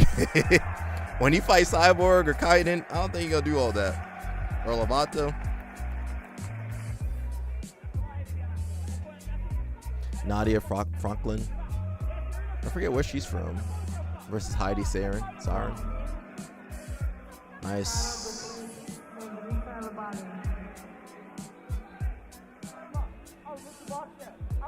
And Jana.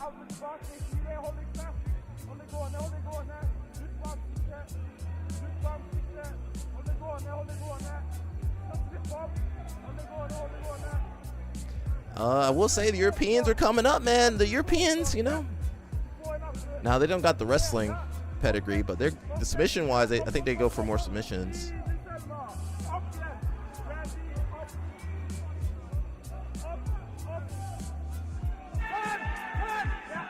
That's the match where the girl hurt her knee. I think we probably didn't show it.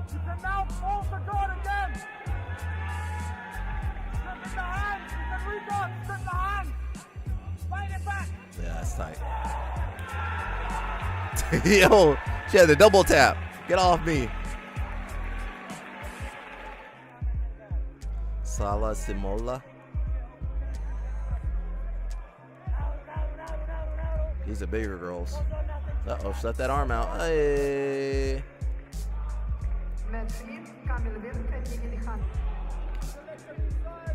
Marcin. Oh, that kid didn't win? Who beat him? Hassan? This was like minus 99 though. So Agan won that weight class? That leg sitting out. Who gonna get the shootout?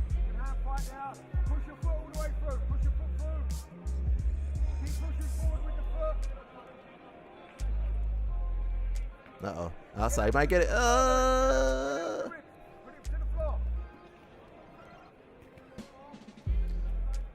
Marlon just doing regular jiu-jitsu.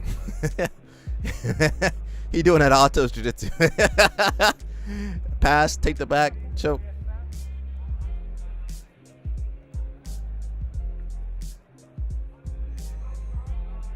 Damn, he got the neck all twisted up. Look, neck crank. God, dog. He had the choke and the neck crank in the same move. Hassim over here.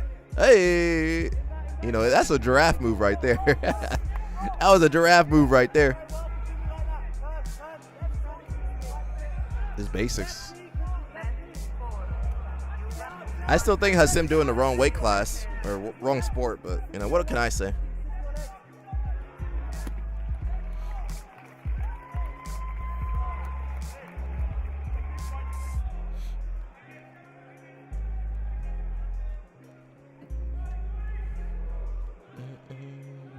Minka versus Marusa. These European names, bro. He playing the wrong sport, bro. If I had those gifts, I would be playing something more lucrative. Me making some real money. Yeah, he could do judo. He could do whatever he wants. He could be like Teddy Reiner, easily. He could go MMA. He could go whatever sport he wanted to do. He should have just kept jiu-jitsu as a hobby and did some other sport for nice. That was nice heel hook entry. Yeah, he should have just done another sport for money and then kept jiu-jitsu as a hobby. This girl had lost previously, the girl with the black hair.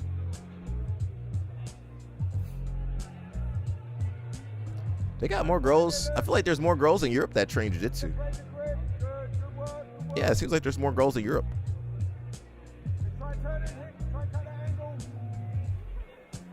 What the heck was that? Was that a drone? Is that a drone right there? Am I seeing something? You guys see that? Is that a drone? Was there a drone flying around? Is that a unidentified flying object? What is that? What the heck was that? Did you guys see that? What the heck was that? What is that doing over there? The further you get from Brazil, is safer for. That might be true. That might be true. But bro, did you guys? I was like, what the heck is flying? Why is the drone flying that low? What's the drone flying that low, taking your knees out? Jesus, what's going on? Did nobody else see that? We been catching some stuff on this live stream. But you saw that? Okay, it wasn't just me. Okay. Just watch that drone fly through. Whee! Who was doing that? I've never seen a drone at a tournament. Sulame. Okay, she looks familiar. Looks like she fought Fionn or not Fionn. Maybe Fionn or Adele or somebody. Adele does that body triangle from close guard too. Oh, Jesus.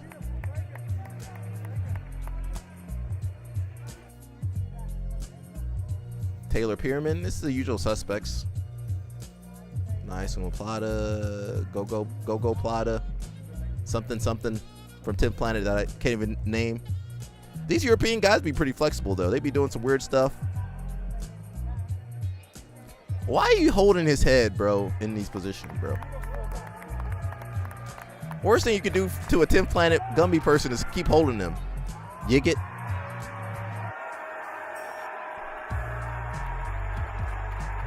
I like these guys, but none of these guys can beat the zombie. Okay. I like these guys, but man, Nicole Abate come out of nowhere, beat everybody up in 66.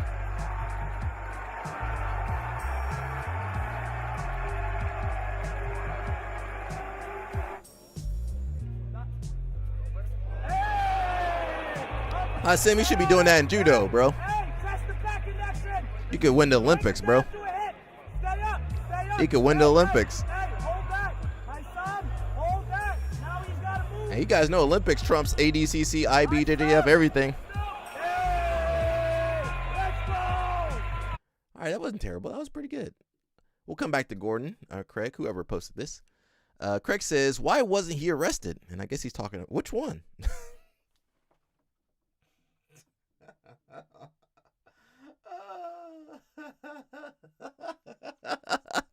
I said, I'm crazy. I'm crazy, bro. I said, which one? Craig, I said, which one? What's wrong with me? The Ninja News Network is crazy. I said, which one? I tickled myself. No, Andre. I said, which one? Now I see why everybody be upset at us on the Ninja News Network. We be saying some crazy stuff over here. Why do we do this? Why do we do this? Why was he arrested?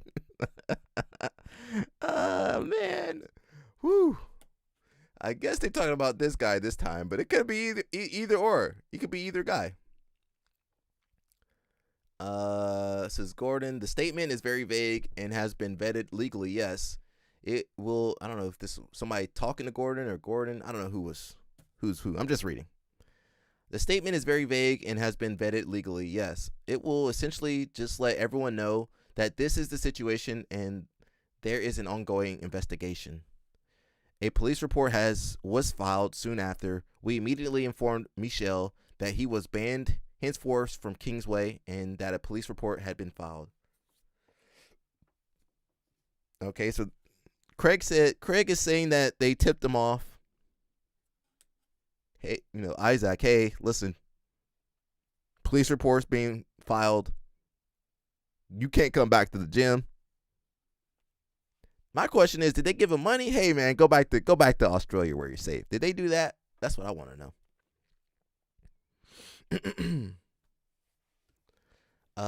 And on the flip side, with the Fight Sports situation, didn't Fight Sports help that guy escape America and go back to Brazil? He was never extradited. They did a whole New York Times post on that. So, we got a lot of darkness in this sport, man. Someone says, am I hearing correctly that you tipped off Isaac not to return to the USA after becoming aware of his crimes? Message to Danaher. I guess that's John Danaher here, JD.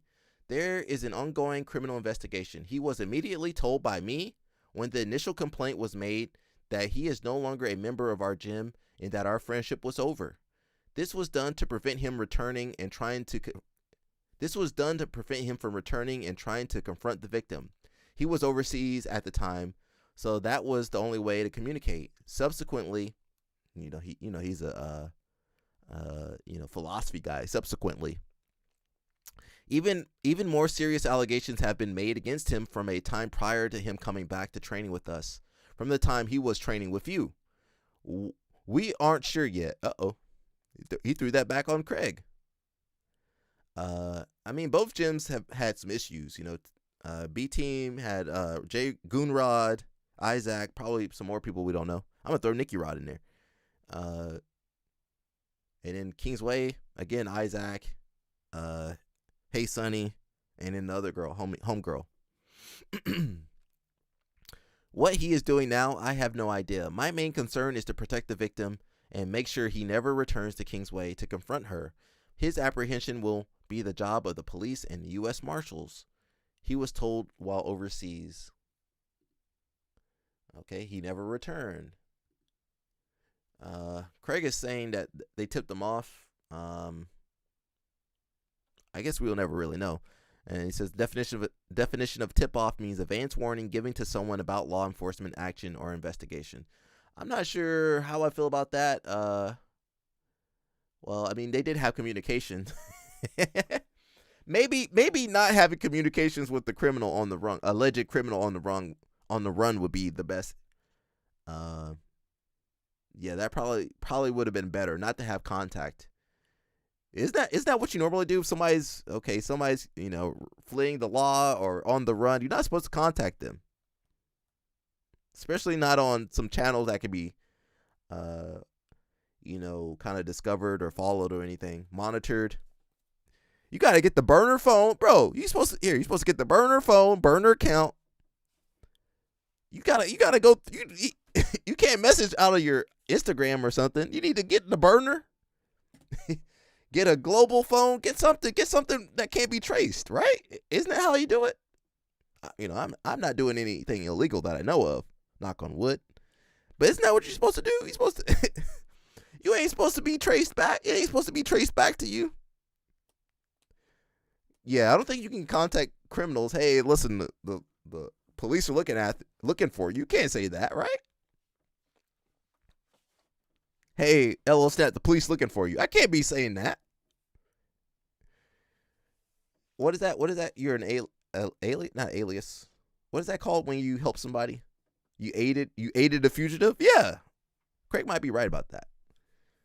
Now, I don't know if anybody's going to get, if there's going to be any law enforcement or anything. Aiding and abetting. Okay. Sarah, bro. Sarah, look at Sarah. Don't mess around with Sarah on the job, okay, everybody? Yeah, aiding and abetting. Yeah, you're not supposed to contact criminals. We had a criminal, remember the guys from Louisiana or somewhere? They escaped. And one homeboy was hanging out with one girl here in Atlanta. Remember that? He was safe here in Atlanta with one chick. And then something happened. She got upset. She called the police on him. She thought the police were just going to pick him up. Police got her too. She was aiding and abetting. They took her too. So there might be some legal stuff going on here. Craig says if he wasn't told he'd be in Austin prison, confirmed by police, why is anyone not angry? I think people are just tired, Craig. We too tired. There's too many criminals in this sport. Unfortunately, there's too many criminals in this sport. I'd be tired. I can't even watch a video without a criminal popping up on the screen. If I couldn't do videos on people, that didn't have a criminal background in jiu-jitsu, I couldn't do no videos. I can't do my soft voice videos. Half these guys you can't do a soft voice video about. I gotta ignore the background check. I gotta ignore allegations. I can't do no videos on half these people. So I gotta turn a blind eye so I can do my videos, my soft voice videos. Craig doing too much for a guy wrestling the Saint Dylan Dennis.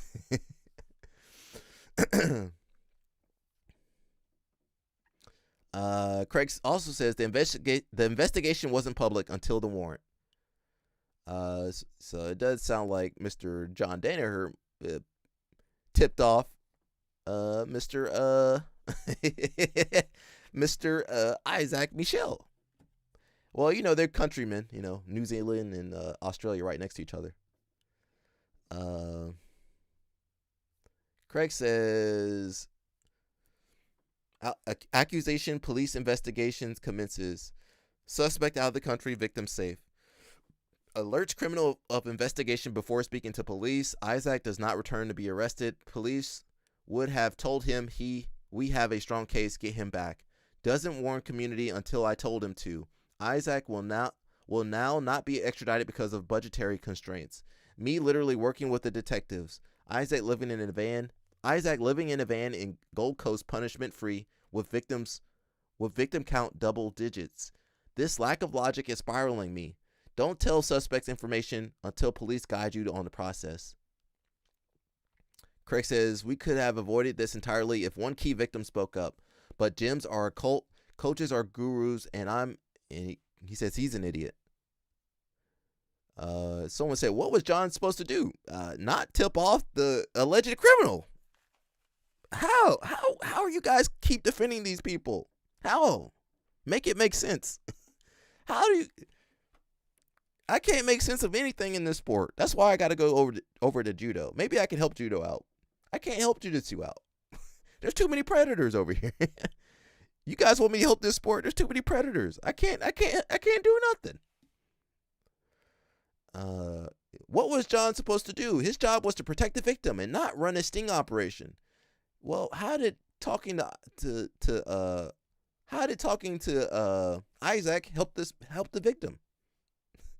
He should have just said, well, Isaac, they got you, bro. Don't come back. That's what he basically did, context-wise. Yo, Isaac, they got you investigating. They got you under investigation, man, so don't come back. Stay over there. That's basically what he did. I can't help I can't help most people in this sport, so it's just the way it is, man. Was there anything else? Oh, we got some more stuff to talk about.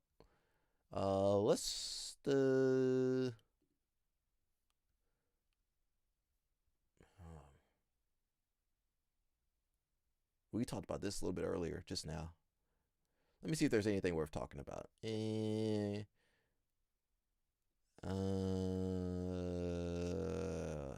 We spent too much time talking about this crap, don't we? I don't want to read that again. It's the same stuff we just talked about. We got Teddy Reiner. Teddy Reiner. If you guys don't know Teddy Reiner, he's the best judoka. He's the best judoka in the world, basically. Vous voyez comme il est, coupez pas. C'est vrai que ça sent bon, frère. On n'est même pas encore à la moitié. Tu crois que je connais pas les And that's parfums Cyril que tu Gane. mets? En quelle année Christophe Colomb a-t-il découvert l'Amérique? Mais je l'ai dit. So that look like that man got some relations with LL Snap. He got to be a cousin or something. That's got to be LL Snap's cousin right there, man. That's got to be LL Snap's cousin right there, man. I think he like 6'8". He's like the biggest person you ever met. But instead of playing football, he plays judo. Caméra du balai. Descends. We're just gonna zoom through it a little Non, bit. t'as pas gagné le point, j'ai juste pas gagné mon point. 4-2, bah c'est moi qui gagne le point. 1, 2, 3, Pierre. They French 2, though. 3, 4, They French. ABCD, qu'est-ce qu'il va nous faire? Ramener la coupe à la maison, c'est horrible. They French though. I can't translate French for you guys. Yes!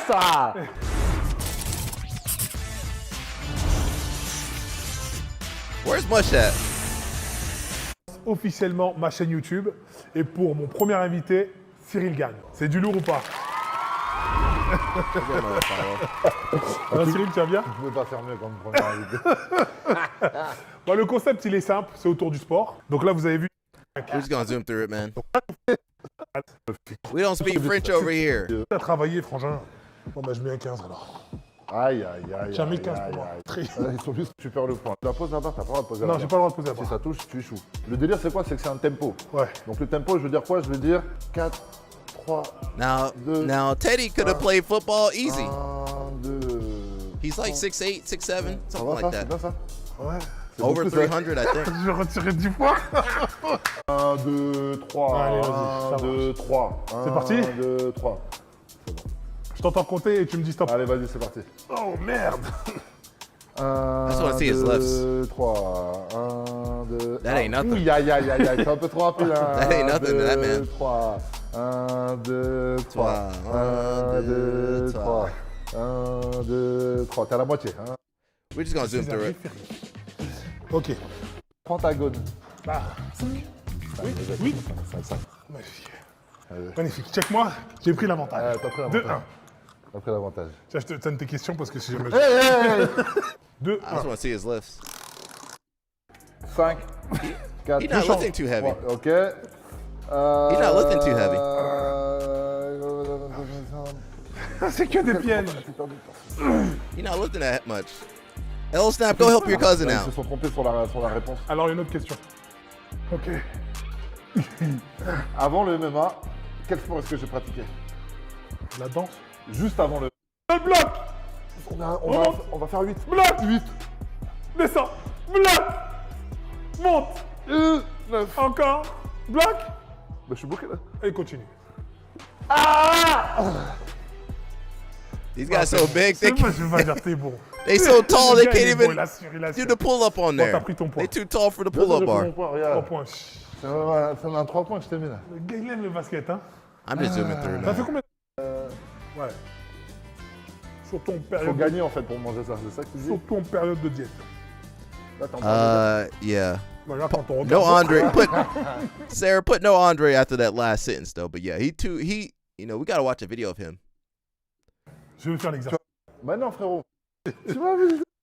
I wanted to see more lifts. I don't think he's lifting anymore. They're just doing push-ups and stuff like that.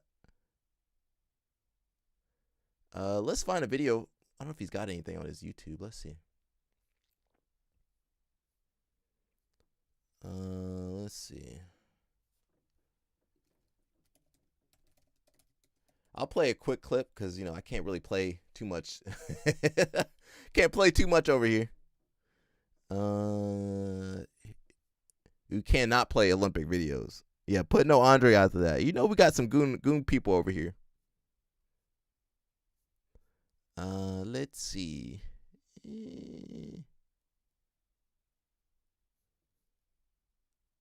Here's Jimmy Pedro. Let's just give you little information on him first. Whoa. What's that? I You're trying just to make built a me watch budgeting app commercials. from Get base outta here. 44. Guys. We don't watch commercials over here?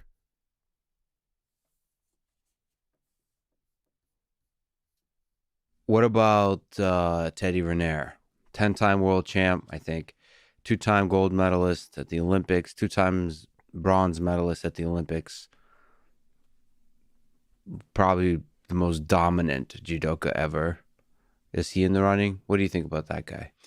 I think he's a freak of nature, Teddy. You know, if you look at the Jimmy size, Pedro. just how tall he is, how big he is, how physical he is of a specimen. Like I sat next to him on a bus, and like his legs are literally the size of my waist. Yeah. Like when you sit next to him and just look at the size, he's a big man. You know, so obviously to win 10 world titles in the sport of judo, I mean, that's almost an incomprehensible feat. 2-time Olympic champion again. But you know, that puts him in one of the maybe 10 or 12 people to ever do that in the history of the sport. So he's definitely got to be in the running for the best. But you know, technically, I don't think he's as technical as some of the other. He don't have to be as technical. In terms of pure judo, He don't have to be as technical. finesse, technique. You know, he's powerful, he's explosive, he's dominant, he's strong. Teddy also grips really, really well, which makes him that much tougher to beat. Because a lot of times heavyweights, especially in the heavyweight division, a lot of them just grab the gi and they go, you know, man to man and judo to judo and take shots at each other. And that's why a lot of them end up getting beat. But Teddy's in control. Like positionally, he stays in really good position and he controls his opponent the whole fight. So they really don't have a chance against them. He doesn't give them a chance to beat him, which is why he's been so dominant. But he's not really stalling. So, I mean, he does have a really nice Osotogari, this backward trip, outside trip, in case people don't know. I mean, he has just like technically pretty good throws. And for heavyweight, yes, heavyweights can be sometimes messy with their judo. He's pretty technical and clean in the execution. We won't play too much of that, but let's see if we can find a video of Teddy. We can't play that at Olympics, bro. That Olympic get me. Let's see.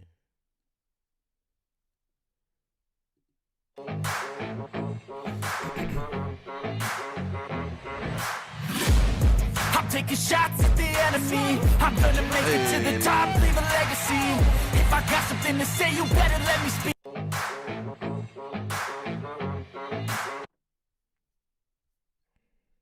Yeah, I wish I could play more videos. I'm not supposed to play any videos of where's other videos at? They don't got no more. You cannot play that. Ooh, the Olympics. Cannot play that Olympics, bro. That Olympic get me.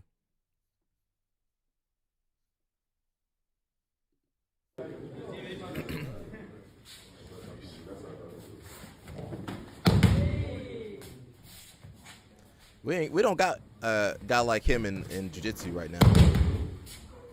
I mean, we couldn't handle a guy like that. I guess maybe the Munez brothers, kind of. Eric Munez. Hey.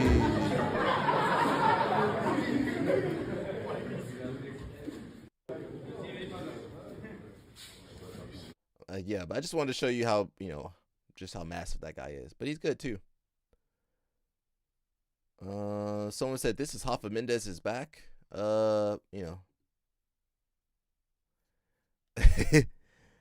Guys probably can't see.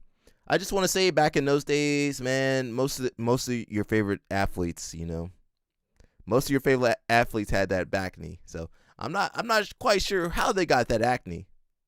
I don't know exactly how they got that acne. I don't know. You guys I gotta plead the fifth, but I just want to let you know most of your favorite superstars had that back knee back then. Just so you guys know, it wasn't just him. It wasn't just him back in those days, bro. Someone says, I believe everyone is on vitamins except for me, my friends, and my favorite competitors. No doubt the greatest of all time, but Cole and Tynan have had gyno since they were teenagers. Oh, the whole team is enhanced. I never noticed. I don't know what these people are taking. I don't know. Now, Sarah can do her background checks. I'm not sure how they be finding she find everything on them background checks. And just so you guys know, some people do have gyno and back knee. Some people just got that. I'm not sure if it's bad hormones or whatever. Says the rumor is they got caught by, this is all alleged anyway, protein shakes and chicken breasts. Yeah. This is a rumor. I've heard this rumor, but it's so old. I don't know if it's true anymore. The rumor is they got caught by IBJJF and negotiated their retirement so it wouldn't ruin their image. I trained at Atos about 10 years ago. AOJ was Atos then and was offered all sorts of supplements. It was a common thing for them to go to Brazil and come back with luggages full of products you can't get without prescriptions and doctor's notes in the U.S. So unfortunately, we'll never know how technical these guys are because, as long as they've been super good, there's been some doubts. Mikey says he's going to transition to MMA. I don't believe that. I don't think Mikey can't even see. Where was that? Where was that posted? I'm trying to find the video. I'm trying to find the article. I can't find it.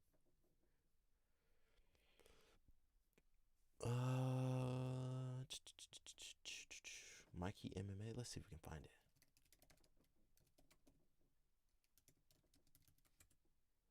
He said he was going to do MMA a couple years ago, but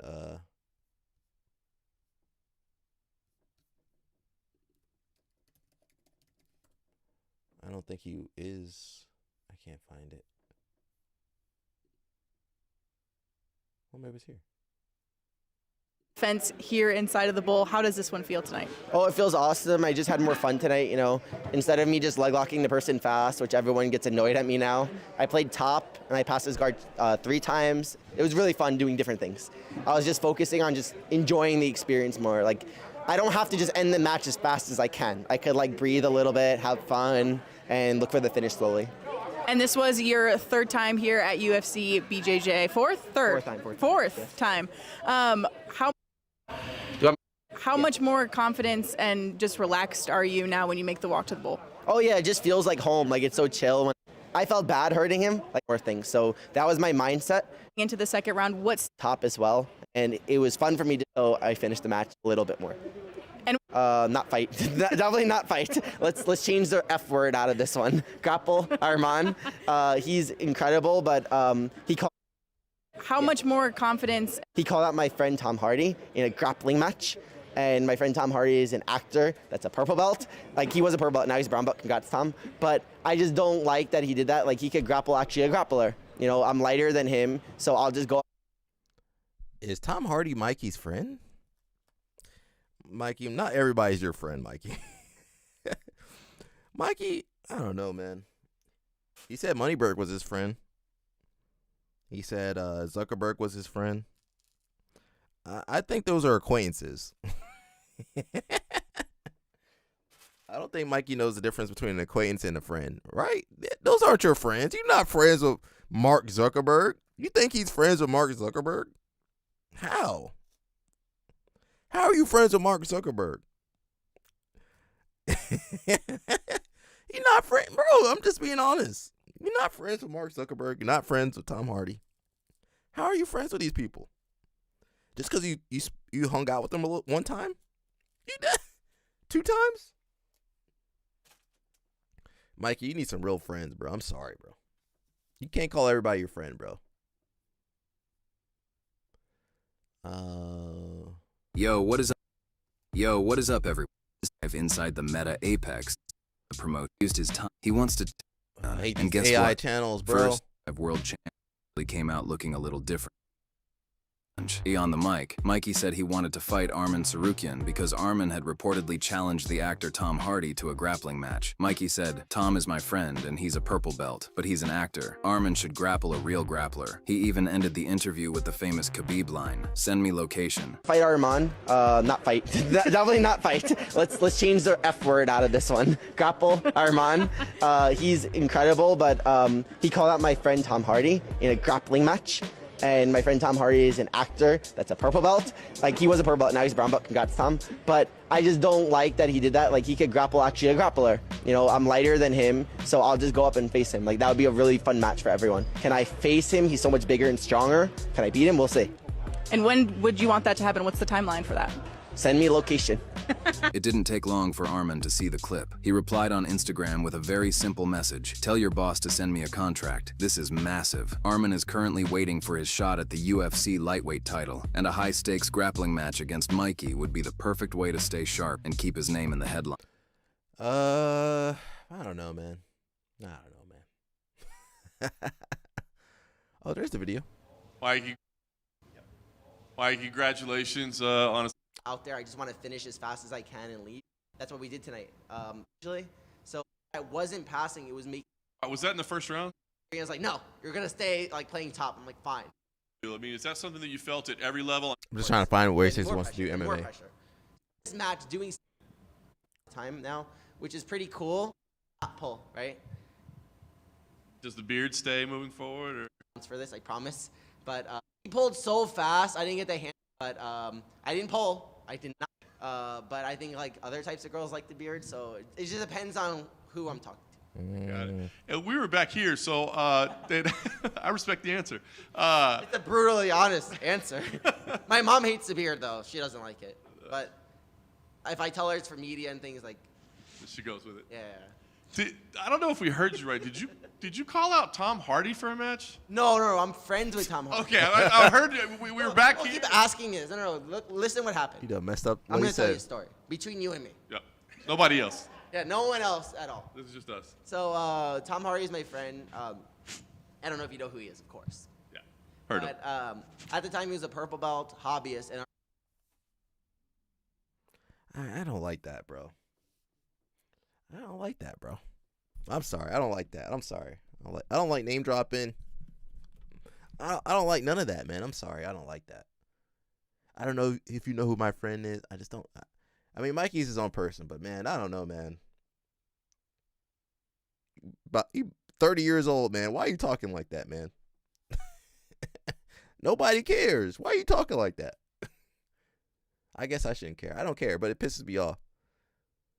I'm gonna rewind that just for Sarah. Has Mikey gotten back to you, CP? CP not his friend. Now CP from New Jersey too. Now, but CP not his friend no more. But Tom Hardy, somebody he met 2 times, is his friend. Yeah, no one else at all. This is just us. So Tom Hardy is my friend. I don't know if you know who he is, of course. Yeah, heard him. But at the time, he was a purple belt hobbyist, and Armand called him out for a grappling match. And I'm like, why the hell is he calling out a purple belt hobbyist for a grappling match? I think that he should grapple with someone that does jiu-jitsu, right? And he's bigger than me, so I'm like, how about we just do a grappling match, me and him? You know, and I'll defend my friend Tom Hardy's honor.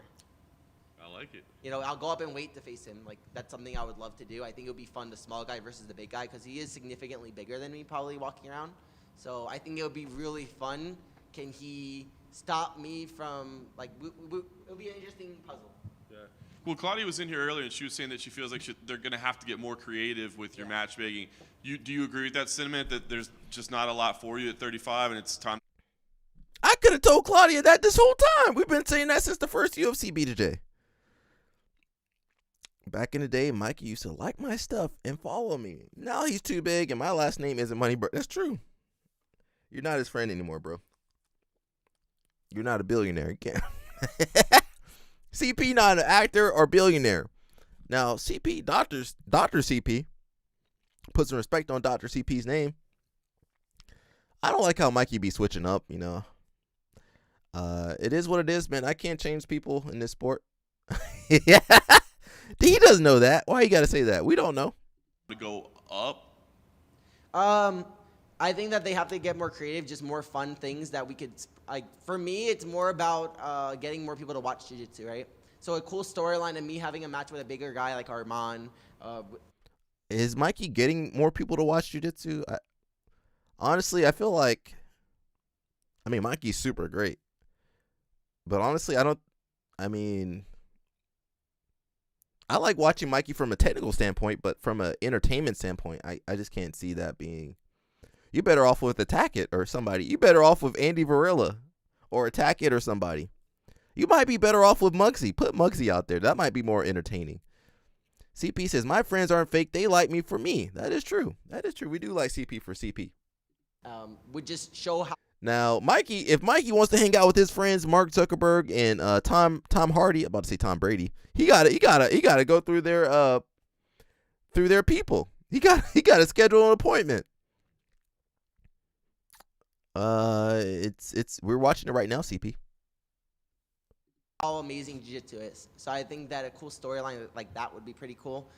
Going up in weight, I don't really have any ambition to go up unless there was someone that grew my brand going up. Like if they had some star that had a huge name, that it would be me proving myself to me proving to myself something, okay? But right now there's no one that would give me that high. So I'd rather just stay dominant in my division. Nice. Last thing for me, I know you've kind of talked on the MMA front as well. How serious of a pursuit is it, especially given that you are kind of the face of this organization right now? They're kind of building around you. Is this just something that you kind of have out there, or something you want to do someday, or is this like, I need to do this? I'm doing it. Like in the next few months, like we'll announce soon, but I'm doing an MMA fight. So did you hear that, CP? Immediately after this, I get back to training, working more for MMA. But yeah, you might see me in UFC MMA in the near future as well. One thing I would like to say is Snap ain't got no. Jalen. He was one of my main training partners. Like this whole week, me and him trained for hours. And he just completely keeps submitting everyone so fast. He called out Joel Miao. I think that's an amazing match. I think that UFC should give him his belt at 125. I think that it's about time. He's just so dominant. He deserves his own division, you know. There's enough people in 125 for sure for him to have a match, and Joel Miao would be a great title match, him and Jalen in 125. Another cool storyline we could do is, how about the Miao brothers, the twins? They want Zhao Miao to go to 125. How about Mikey? How about you fight Zhao Miao or Paulo? I can't stand UFC BJJ. I can't stand UFC BJJ. Get knocked out. He gonna pull guard. How you gonna get knocked? Well, I guess he can get knocked out on the bottom. They're gonna protect him for a little bit though. LL Snap. I asked UFC, they wouldn't let me fight Juwon because I beat him 5 times. I begged them, but they won't let me fight him. They're like, how do we market you beating someone 5 times? So I tried. So now instead of that, how about we have me fight Paulo and Jalen fight Juwon? The twins versus me and Jalen, like tag team.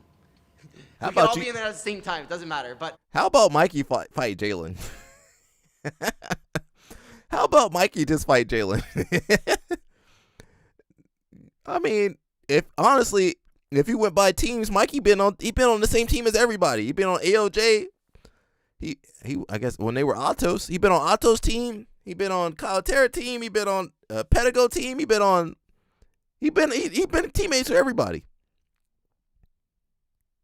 He should say hi to your friend Mackenzie. She referred to me as my friend. You know she was cursing about you, Sarah, in Portuguese. Fabricio Andre, listen, Mikey gonna find a way to avoid every match. He gonna say, can Fabricio go down to 135? How about Mikey fight Jalen or somebody? It's just whatever ideas you guys come up with, Mikey gonna find an excuse to get away from I think it. that would be a really cool event, the twins versus me and Jalen, and we like squads. I think that'd be really cool, and Jalen 100% deserves the 125 belt. Please, guys, support him with this. He's worked so hard. I love that kid. He deserves it. Hey, Mikey, That congrats was a on the zesty win. look Use right the there. term- Mikey, that was a zesty look right there. Mikey, that was a little zesty, Mikey. Can we all agree that was a little zesty? He was Atos, don't you remember? Well, he represented AOJ when they were all Atos, right? Remember that, CP? Come on, CP. CP, you don't forgot. Don't you remember AOJ used to be Atos? They used to be one. You don't remember he used to train with the Mendez brothers? He got his brown belt. He got his brown belt from Guy Mendez. CP been working on his dissertation since then, guys. But that's a little zesty though. I don't know what you think, Sarah. What you think? Hey, Let me stop. Mikey, congrats on the win. You used the term solving a puzzle. Yeah. Do you think it's more of solving a puzzle, or it's a little bit of you kind of playing with your food out there and finding different challenges to present yourself? Yeah, I would agree that it's a little bit of both, but I like getting into a exchange with somebody. So I did choose the exchange, but I do like making an exchange where there's a cool reaction, and then I have to problem solve that specific spot. That's what I love about jiu-jitsu, is there's just infinite amounts of those, right? I could go to an arm bar, and there'll be a cool reaction they give me, and then we have to problem solve and work our way. You didn't know Mikey? You knew Mikey back then. The pass I ended up doing, Professor You didn't know Mikey back Sabrina, then? Jalen and me, and Hector and Kennedy, we were practicing this for hours the last Oh, you 3 didn't or know 4 back days. then? So I was very happy. If you ask me about the match, I hit that move at least once in the match. So I did something that we Sarah. worked in the gym, which Sarah. is really cool when you're actually able to hit something that we were working. So I was very happy that we finished that pass. Sarah. But yeah, I do definitely put myself He in can these fight Brock puzzles, Lesnar's daughter. constantly, even in training, but that's how I get better, and that's what makes it fun for me, having something to solve. If I have nothing to solve, I'm not having fun. And then last one for me, and kind of piggybacking off that last question, solving puzzles, your MMA debut, is that a case of where you feel like you have solved What did he all say the about puzzles BJ? in this I don't remember sport, that. and you're going to take this on? And obviously you're highly competitive, you're a champion in this organization. What would be your eventual goals in MMA? Yeah, so obviously I'm not the stereotypical jiu-jitsu person or a fighter. No. Imagine me doing MMA, how crazy that would be. Like people would be like, there's no way that person could actually do MMA and fight, right? But I love proving people wrong. I love showing people a different part of me. I look really kind and nice, but I'm also insane. It's internal, though. That's why I'm not Tony. We know it. So we already know I it, think Mikey. that it's just a new challenge for me, and it makes it fun, but it'll also make my jiu-jitsu better, doing things that make me more uncomfortable, like striking, wrestling. I love them all. I love learning, so I think that the uncomfortability of doing something that I new will definitely make me improve in jiu-jitsu as well. What do you think your ceiling is in MMA? Honestly, I think I could go really far. In MMA, I'd probably do 125, so I'll be very strong in that division. I'm very strong at 125. So I think that will be very good long term. But one match at a time, right? I have a really good team helping me right now, and we'll slowly work on everything that I need, my wrestling, my striking, everything. I want to make a sick MMA game as well, and Mikey's I want to make almost my 30. game work in MMA where Mikey's the problem almost is 30. in sport jiu-jitsu, you're in spots you can get punched in the face, right? I want to make my game work that it doesn't matter if I'm getting punched, if there's no punching, whatever we're doing, my jiu-jitsu works. What shape pasta are we eating tonight? I'm about to go to Italy, honestly. My reservation's at 10:45, so I'm going to make it. It's only 9:16. We're good. I'm going to have pizza for sure. I think I'm having Fried Diavolo also. I think it's over. Wait, I don't know what shape. I think it's let's linguine. leave him alone. He talk about pasta. I like pasta, but not as much as these guys. Let me see. Renzo Gracie. BJ Penn quote.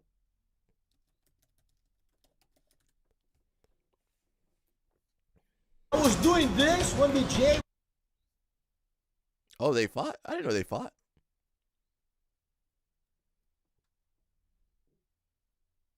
What was his quote? Ooh, let me listen to this real fast.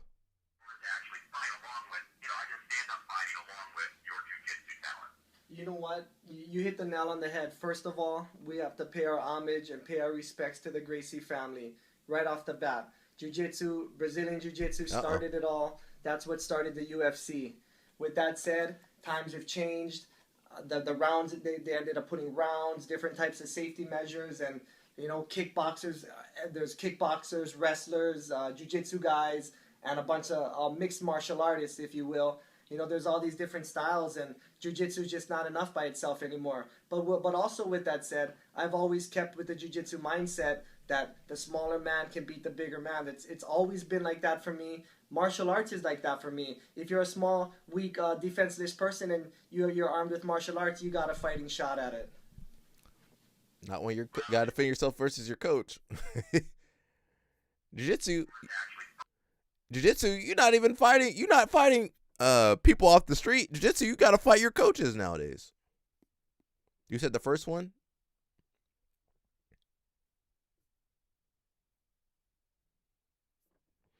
I was doing this when BJ was.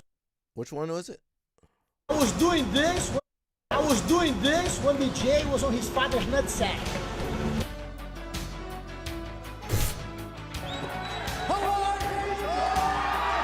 Oh! I was doing this when BJ was on his father's nutsack.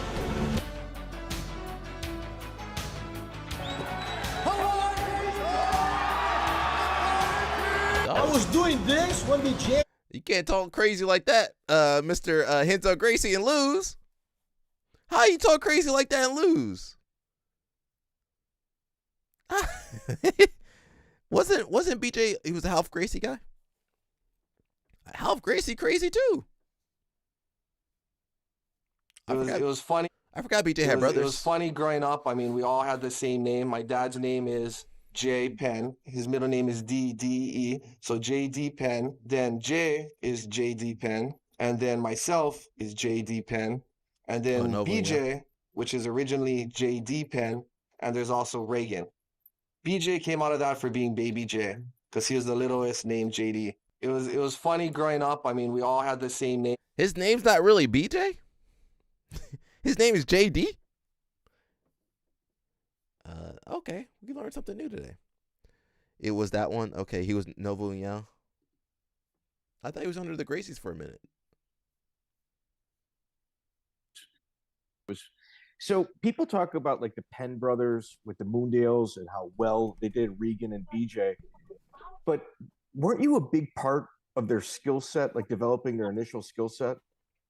My brother, I got BJ white belt, brand new, zero jiu-jitsu, zero. Came to my gym, and his dad walked him and his dad, and he's like two brothers. And his dad said, "Hey, this kid got future in doing this. I believe in him, and I'm going to live with you. Is that okay?" Then I said to him, "Man, no worries. I'll take care of him." That was exactly what happened. He came to the gym, and his father came too. His mother came too. I met everybody. Then they left him there.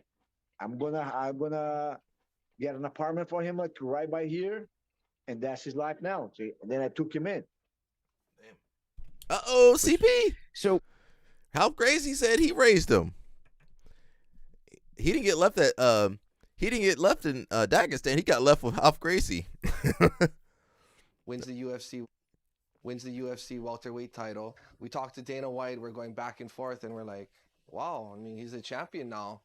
isn't he going to get more money or more value based on what he's already getting? And the UFC wanted to start me up from the exact same money. They didn't even want to increase it, not even by $1.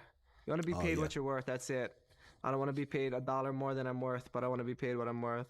So we get in kind of a dispute with the UFC, and at the same time, K1, which is at that time the largest mixed martial arts company in the world, K1 comes in and they're offering a lot more than what the UFC is offering. And I was looking for competition too in other areas. I wanted to kind of see who was the best fighter around, you know, and I wanted to go check it out, see what Japan was like. So we're letting Dana know that can he at least match what K1 is offering us, and we'll fight for you guys. And he says, no, that's not going to happen. There's no way. We got you under contract. We call our attorneys. We start going over the contract. We realized that the contract was over a month before BJ fought. And he's like, you guys are scorched earth. You never can fight again in the UFC. If you guys fight in there, I'm going to strip BJ. So we're like, well, you got to do what you got to do. We talk to K1. We enter into negotiations with K1. We fly to Japan. We ink a deal. We put it together. I think it was actually maybe 2 hours before the event starts. Dana sends a press release out. BJ Penn is stripped of his UFC title. He no longer will be a part of the UFC. I talked to BJ, what do you think? He's like, hey, we already won their title already. We got to move on. Wins the UFC welterweight title. So Dana White been screwing people over for a long time, and something I think about is these guys were real martial artists back in the day. Now, most of these guys are crazy, you know, they're out of their mind. Think their mom's you know, not who she is. But these guys would go to Japan to fight. They would go everywhere to fight. Nowadays, people just fight in Vegas. They don't ever leave. There's a guy like BJ Penn, for example, and I knew that BJ Penn had the best reaction time of all fighter when he was at his best. You know, a frame like a picture when you throw a punch, click, click, click, click. BJ Penn had the best reaction time of all fighters. So when I fought him, I knew if I go straight at him, he have a better reaction time than me. He had a very good reaction time, but a bad reset time. So he could react like a sprint. He could react very fast, but after a while, he got tired very fast. After a lot of faking it, and then this, I make him guess and stuff. I could get him because of that. I could fake him and make him tired and lower his reaction time and then get him later. There's a guy like BJ Penn, for example. That's the beauty of fighting, in that, you know, you can study your opponent. But say GSP didn't have that research time, I mean, probably would have lost that. When you fought Master Renzo Gracie, my instructor, when I was in that corner, it was Rickson Gracie, the legend, Ralph Gracie, the late great Ryan Gracie, and me, little Italian guy. So I used to be in the corner with greatness. Yes, and a greatness and a huge thing, right? And Renzo, no matter how old he is, always came to fight. Once I looked over at Renzo, that mother not afraid of nobody. He's an animal. So you beat Renzo, but at the end of the fight, you just he's on vitamin S, mounted him, and then the bell rings. This is just funny because, you know, with jiu-jitsu guys, it's always technical and this and that. So I'm going backstage with him, you know, and he's like, he mounted me at the end. He goes, but I was gonna give him one punch from bottom. I go, what the fuck is that?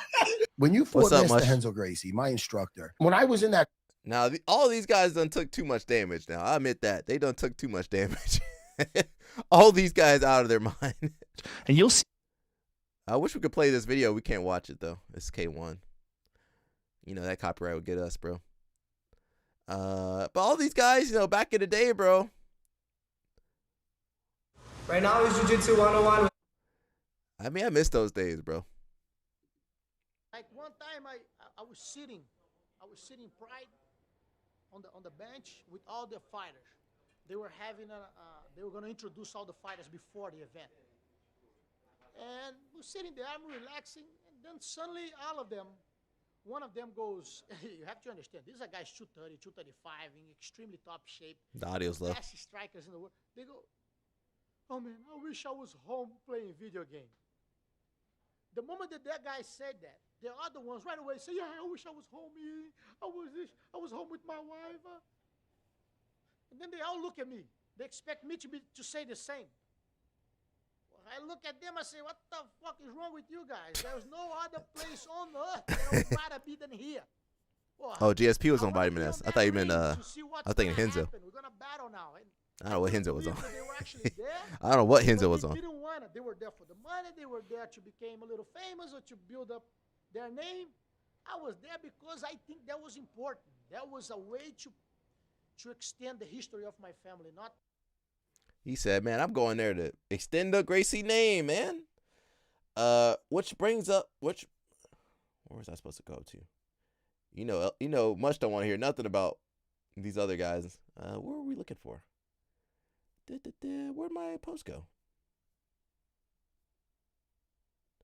Where the hell? I had my post for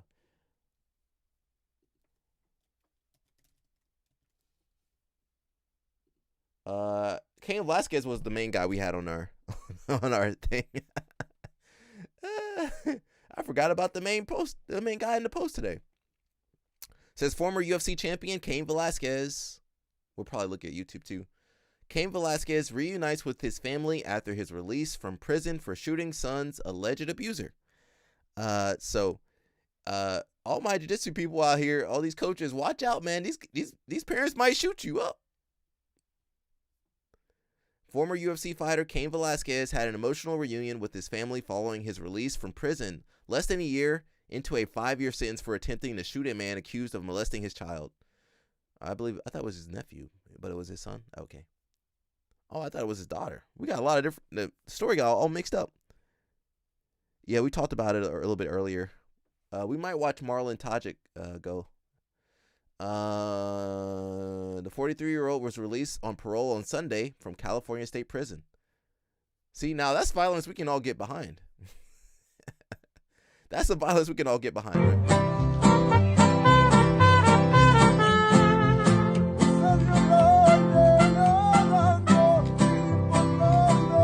Let me go to Instagram. We need more Cain Velasquez's out here.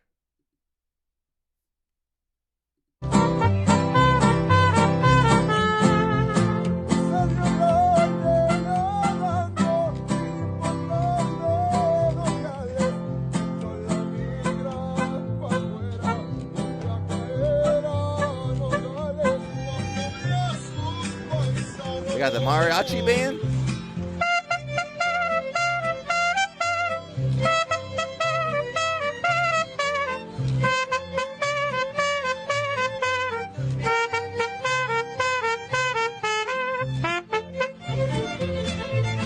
Sí, no hace ruido, no está grabando. Sí.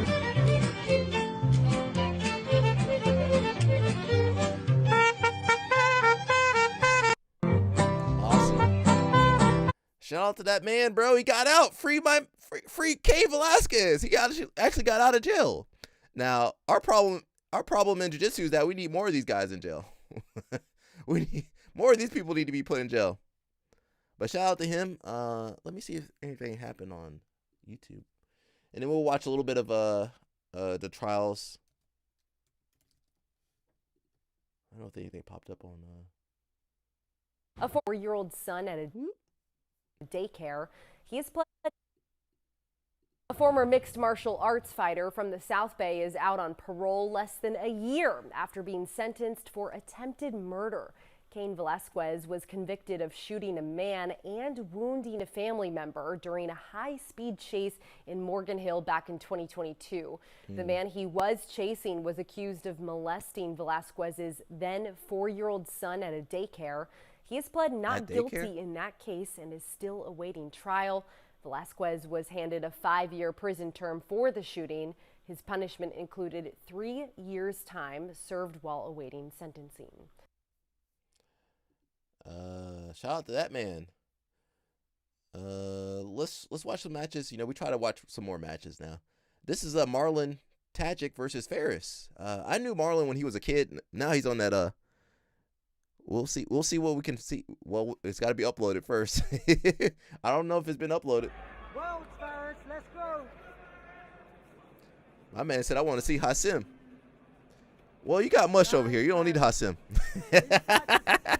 You got mush here on the live stream. You don't need Hassim. Ferris been doing pretty good. He won Nogi Worlds and Masters Worlds. Gi. Nice, looking good. He is older than Marlon. Marlon got to be, well, I don't know what. I'm not sure how old Marlon is. He got that. You know, in Sweden they don't tell you what age these kids are. Nice single leg attempt. Hey, that was an Otto's move right there. That was Otto's jiu-jitsu. When are you and Mush doing your Euros trip? We got to get through Maryland first, bro. I got to make it through Maryland first before I get the Euros. Hey, oh. Uchi Ferris, Uchi. Bro, British people be saying weird stuff. British people can say some weird stuff, bro. I can't say that. Uchi, Uchi, Uchi, CP, Uchi. Uchi Coochie CP. That's why we get in trouble on the live stream. Grappling Collective from London. Is that where he's out of? British people can say whatever they want, bro. They can say some out of pocket stuff. I can't say half the stuff Danaher can say. Well, he's not British, but I mean New Zealand's British colony at some point, right? But man, these British people can say, Australians and British and South Africans can say whatever they want. It's a cross between them and Los Bandidos. Okay, you know the only team I'm rooting for is Arma. Hey, that's a nice Russell up attempt.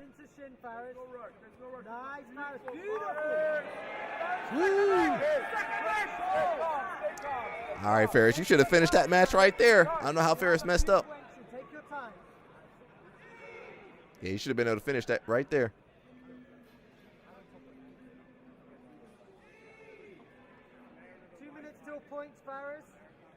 You should have been able to get that heel hook, bro.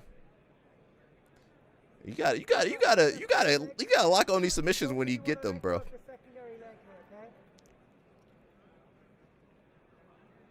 He had a lateral knee bar there, possibly. Hindsight, though, as we always say, he had a lateral knee bar right there. If he had gone inverted here, backside position, yeah, he should have been able to finish that. He lost it. He lost it. Yeah, he shouldn't have lost that there. Nah, that was it right there. And you know, them Otto's guys gonna sweat on you.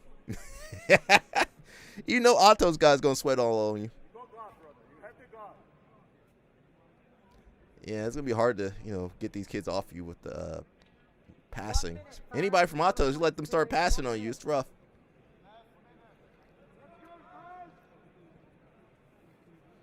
I don't know if Hassim had his matches up. We could try to off balance. Yeah. Would be good. I mean, real Otto's guys. CP, you missed the thumb. We looked at the thumb. We saw the lawsuit. We saw his LinkedIn. CP gonna have to go back and watch that part. What's been going on with Corey Holcomb? You guys been following Corey Holcomb a little bit? The comedian. He been messing up lately.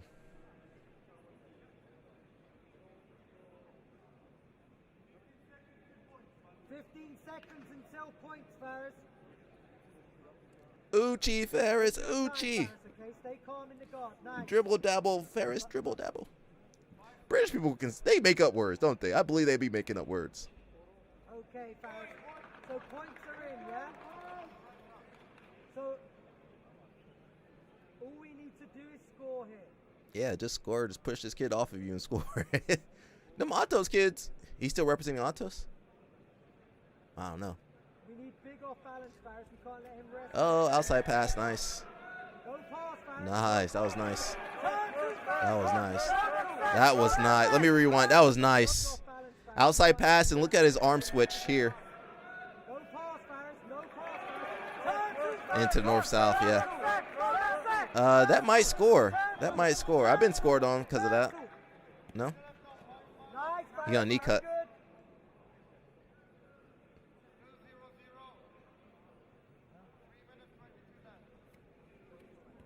Uh-oh, he might mount. Uh-oh, is that mount? Is that mount? Almost. Yo, we got a lot of correspondents over here. We got correspondent CP, correspondent Sarah, correspondent LL Snap. He's just going to off balancing. 3 minutes left, Faris. What weight class was this? On the board, Faris. There's no points on the board. What weight class? Who are you talking about? So, Faris, don't show your back too much. The thumb did? Go to escape. Where was that at, Sarah? I didn't see that. You got to send that to me. I didn't see that. Alec News Network. Where was that at, Sarah? He might get taken down. He tired. Masters guy's getting tired. His feet moving slow. Feet moving slow. Look at his feet moving slow. Uh-oh. That's not a good sign. Feet moving slow. Ferris is Masters, though. Masters won.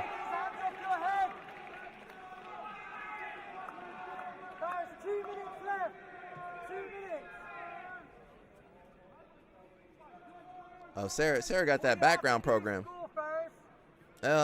Single.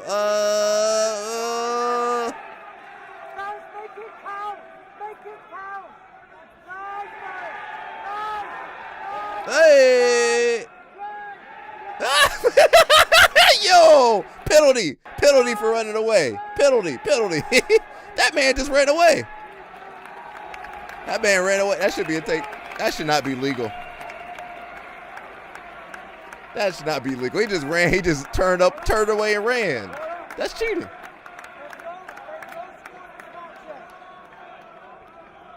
Well, I mean, nobody's there. I'm sorry, CP. Oh, Corey? Oh, yeah. But he's crashing out. He's been crashing out, Corey Holcomb.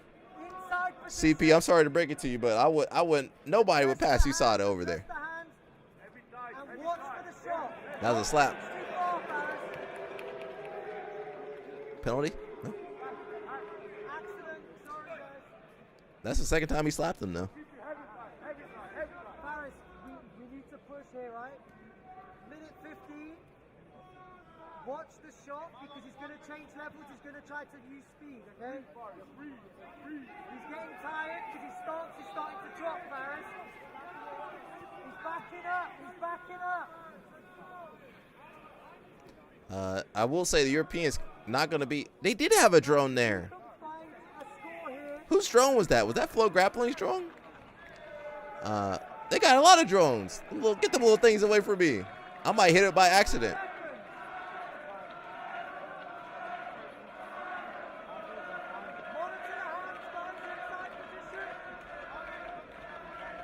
He's getting tired, Faris, for sure. Don't be fooled. His stance is all wobbly. Let's go. He's backing up. His stance is all wobbly. Okay, that's cheating, bro. That's cheating. He keeps running away. That should be penalized. Oh, two. We're not gonna count. Restart. Look. He should have been penalized. He ran away twice. He did run. He ran away twice, bro. Like. You look at referee. The referees be screwing you over. No. Look, the referee's screwing him over. Now, if that's IBJJF, you would have got penalized. IBJJF would have had you penalized. IBJJF would have been penalized me. I would have lost already. IBJJF would have been penalized me twice. Oh, that's not right. He had a body lock. Yo, how'd he lose that?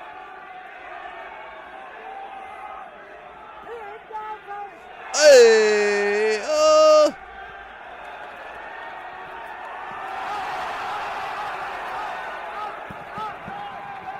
that's not a takedown.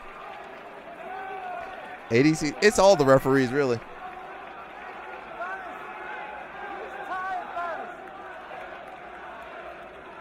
Now they're going to restart you perfectly. Ferris tired too. Did it go? Oh, went overtime? I hate overtime. Says none of the refs like me either. Dang, CP. People be hating on CP for no reason. Heck, they won't even let CP compete in Switzerland. They said CP can't do ADCC Switzerland for no real reason, really.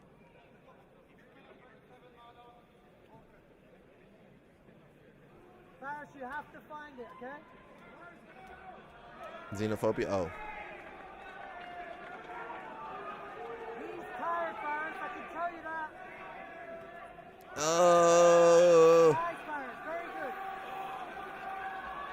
Did this go to ref decision? Nice, Paris. Use the. When he goes back, look for the underhook. 3 minutes left, Paris. Paris, take his hands off your head. Let one of the hands get inside position.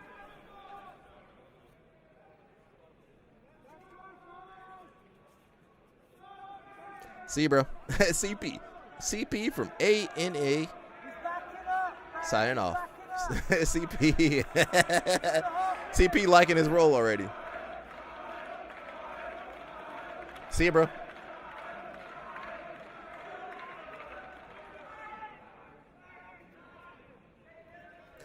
I mean, I don't think much is gonna happen now. Everybody's legs are tired.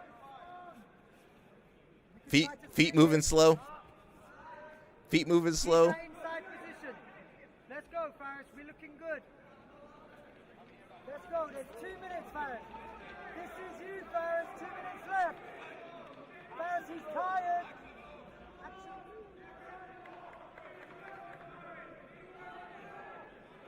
Let's go, Faris. Nice, Faris. He's tired. Look. Rule of thumb is when people start reaching, they're getting tired. You know, when they're reaching thin air.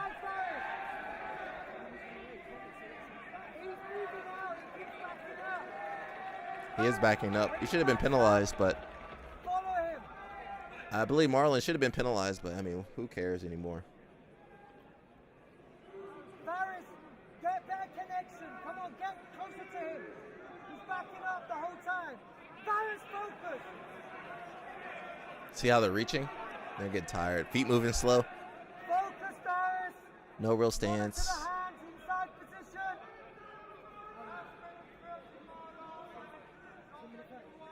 1 minute 30, Faris. Hey, oh, that was close. He should have just kept running.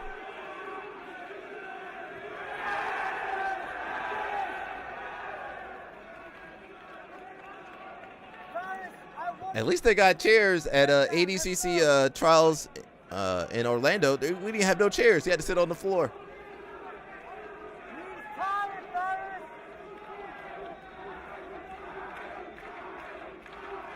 Let's go, Faris. Last minute. Last minute. It's the championship round, Faris. Let's go. I think it goes to decision. He's backing up, but I want you to shoot on him. Faris, when he's backing up, I want you to shoot on him. Make it definitive. Let's go. Them drones just flying around. Make it shoot. Again, Faris. 30 seconds, Faris. Paris was attacking more. Faris, let's I will go. say Marlon had Let's go. a more effective moment during the match with the takedown. Well, attempted takedown and passing. I can see why it went to Marlon. I can see that, yeah. As we always say, don't leave it to the referee.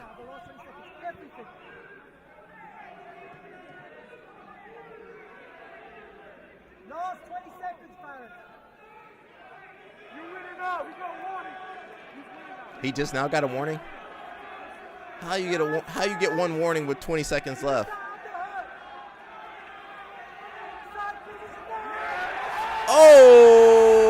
Oh, okay, I take back what I said. I will give it to Ferris.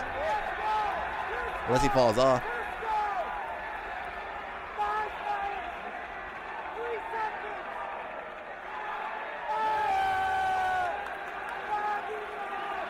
That might have been a bad call. ADCC, you got some splaining to do, ADCC. Cause they, you know. It was close. It was a coin flip, really, coin flip. coin flip movement. Technically, they should have been tied. I think they were pretty close. Marlon, I do know Marlon from years ago. He probably should have got penalized. He was running away, though, for sure. He was running away. Now, you can't argue with the referees over there. They already made their decision. Yeah, they already made their decisions.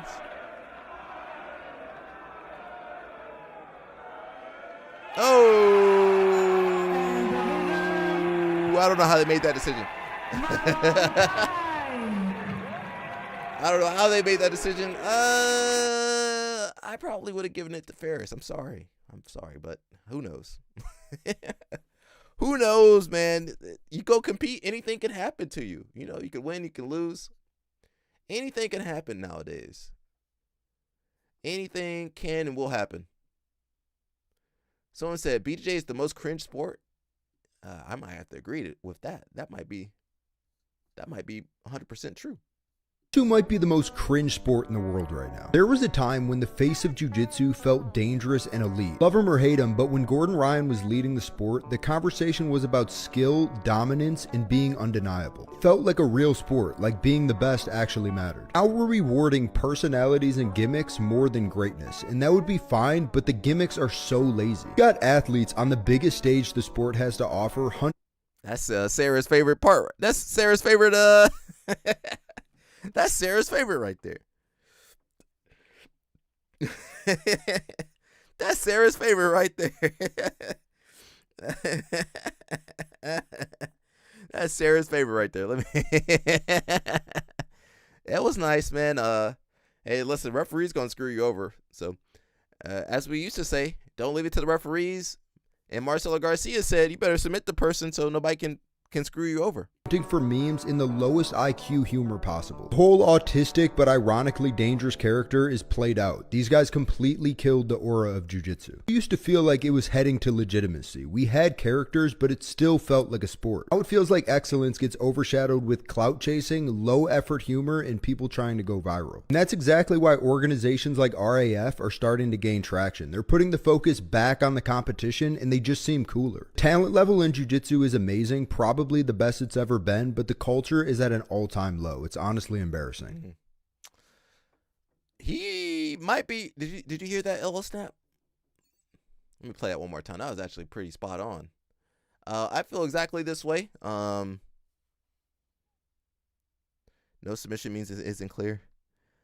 Well, there's different things. Well, I mean, again, it's subjective, but you know, there's other things to weigh it, Sarah. Your guard passing, your takedown attempts, your action, moving backwards.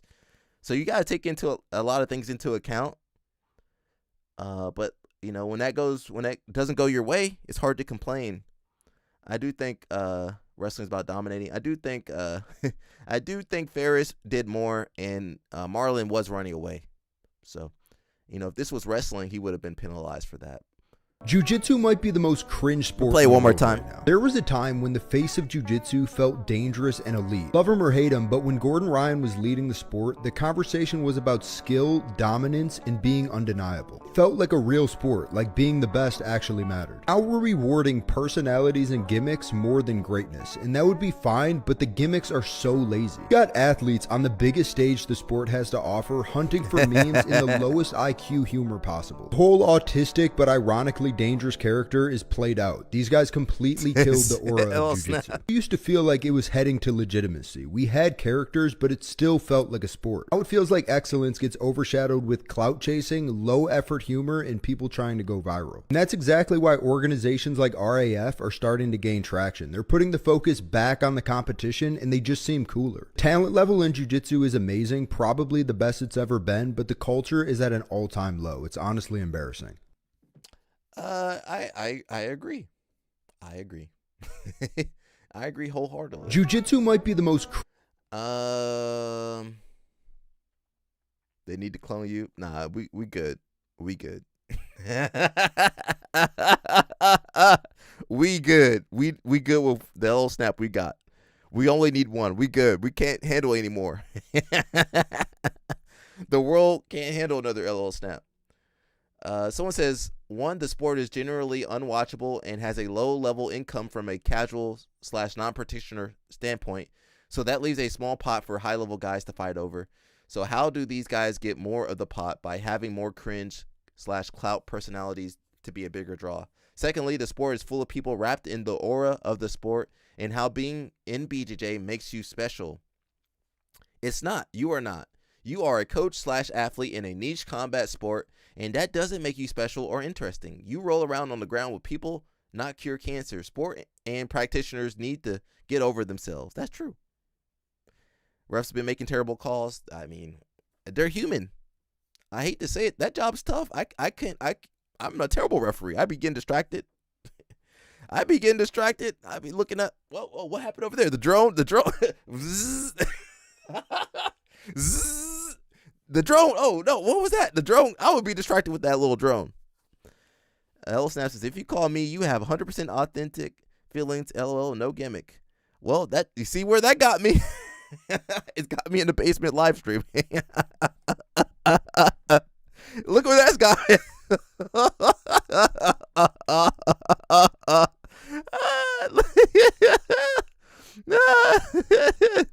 Look where that's got me. So I can't say anything. So the cringe works sometimes. Now it might burn you out and burn your soul up, but it's all good. Do what you got to do. That's basically it, man. We're still working on the merchandise. I got LL Snap on that. When he gets his time, he can do that. Maryland Streamathon, we're still working on that. I'm trying to work with BJJ Fanatics with another project, so hopefully we can raise some money that way. What else are we doing? That's basically it. Pans coming up. Might do Pans in Orlando if anybody's down there. And that's all I can think of, man. We just keep on keeping on, bro. Hopefully nobody crashed out. I did have to ban one person today, but that's actually pretty light for Monday. And that's it, man. Stay out of trouble, everybody. Stay in your relationships. Stay in your marriages.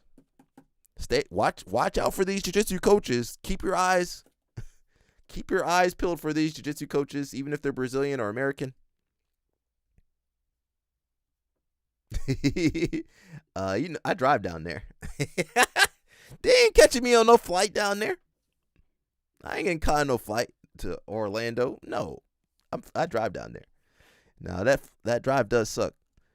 That's basically it, man. Keep your eyes open. Keep your eyes wide open. Watch out for these predators and creeps and stalkers and everybody. Watch out for Sarah. Don't let Sarah do that background check on you. She's gonna find everything out. She already did a background check on me and LL Snap. Go ahead and run one on Mush while you at it too, Sarah.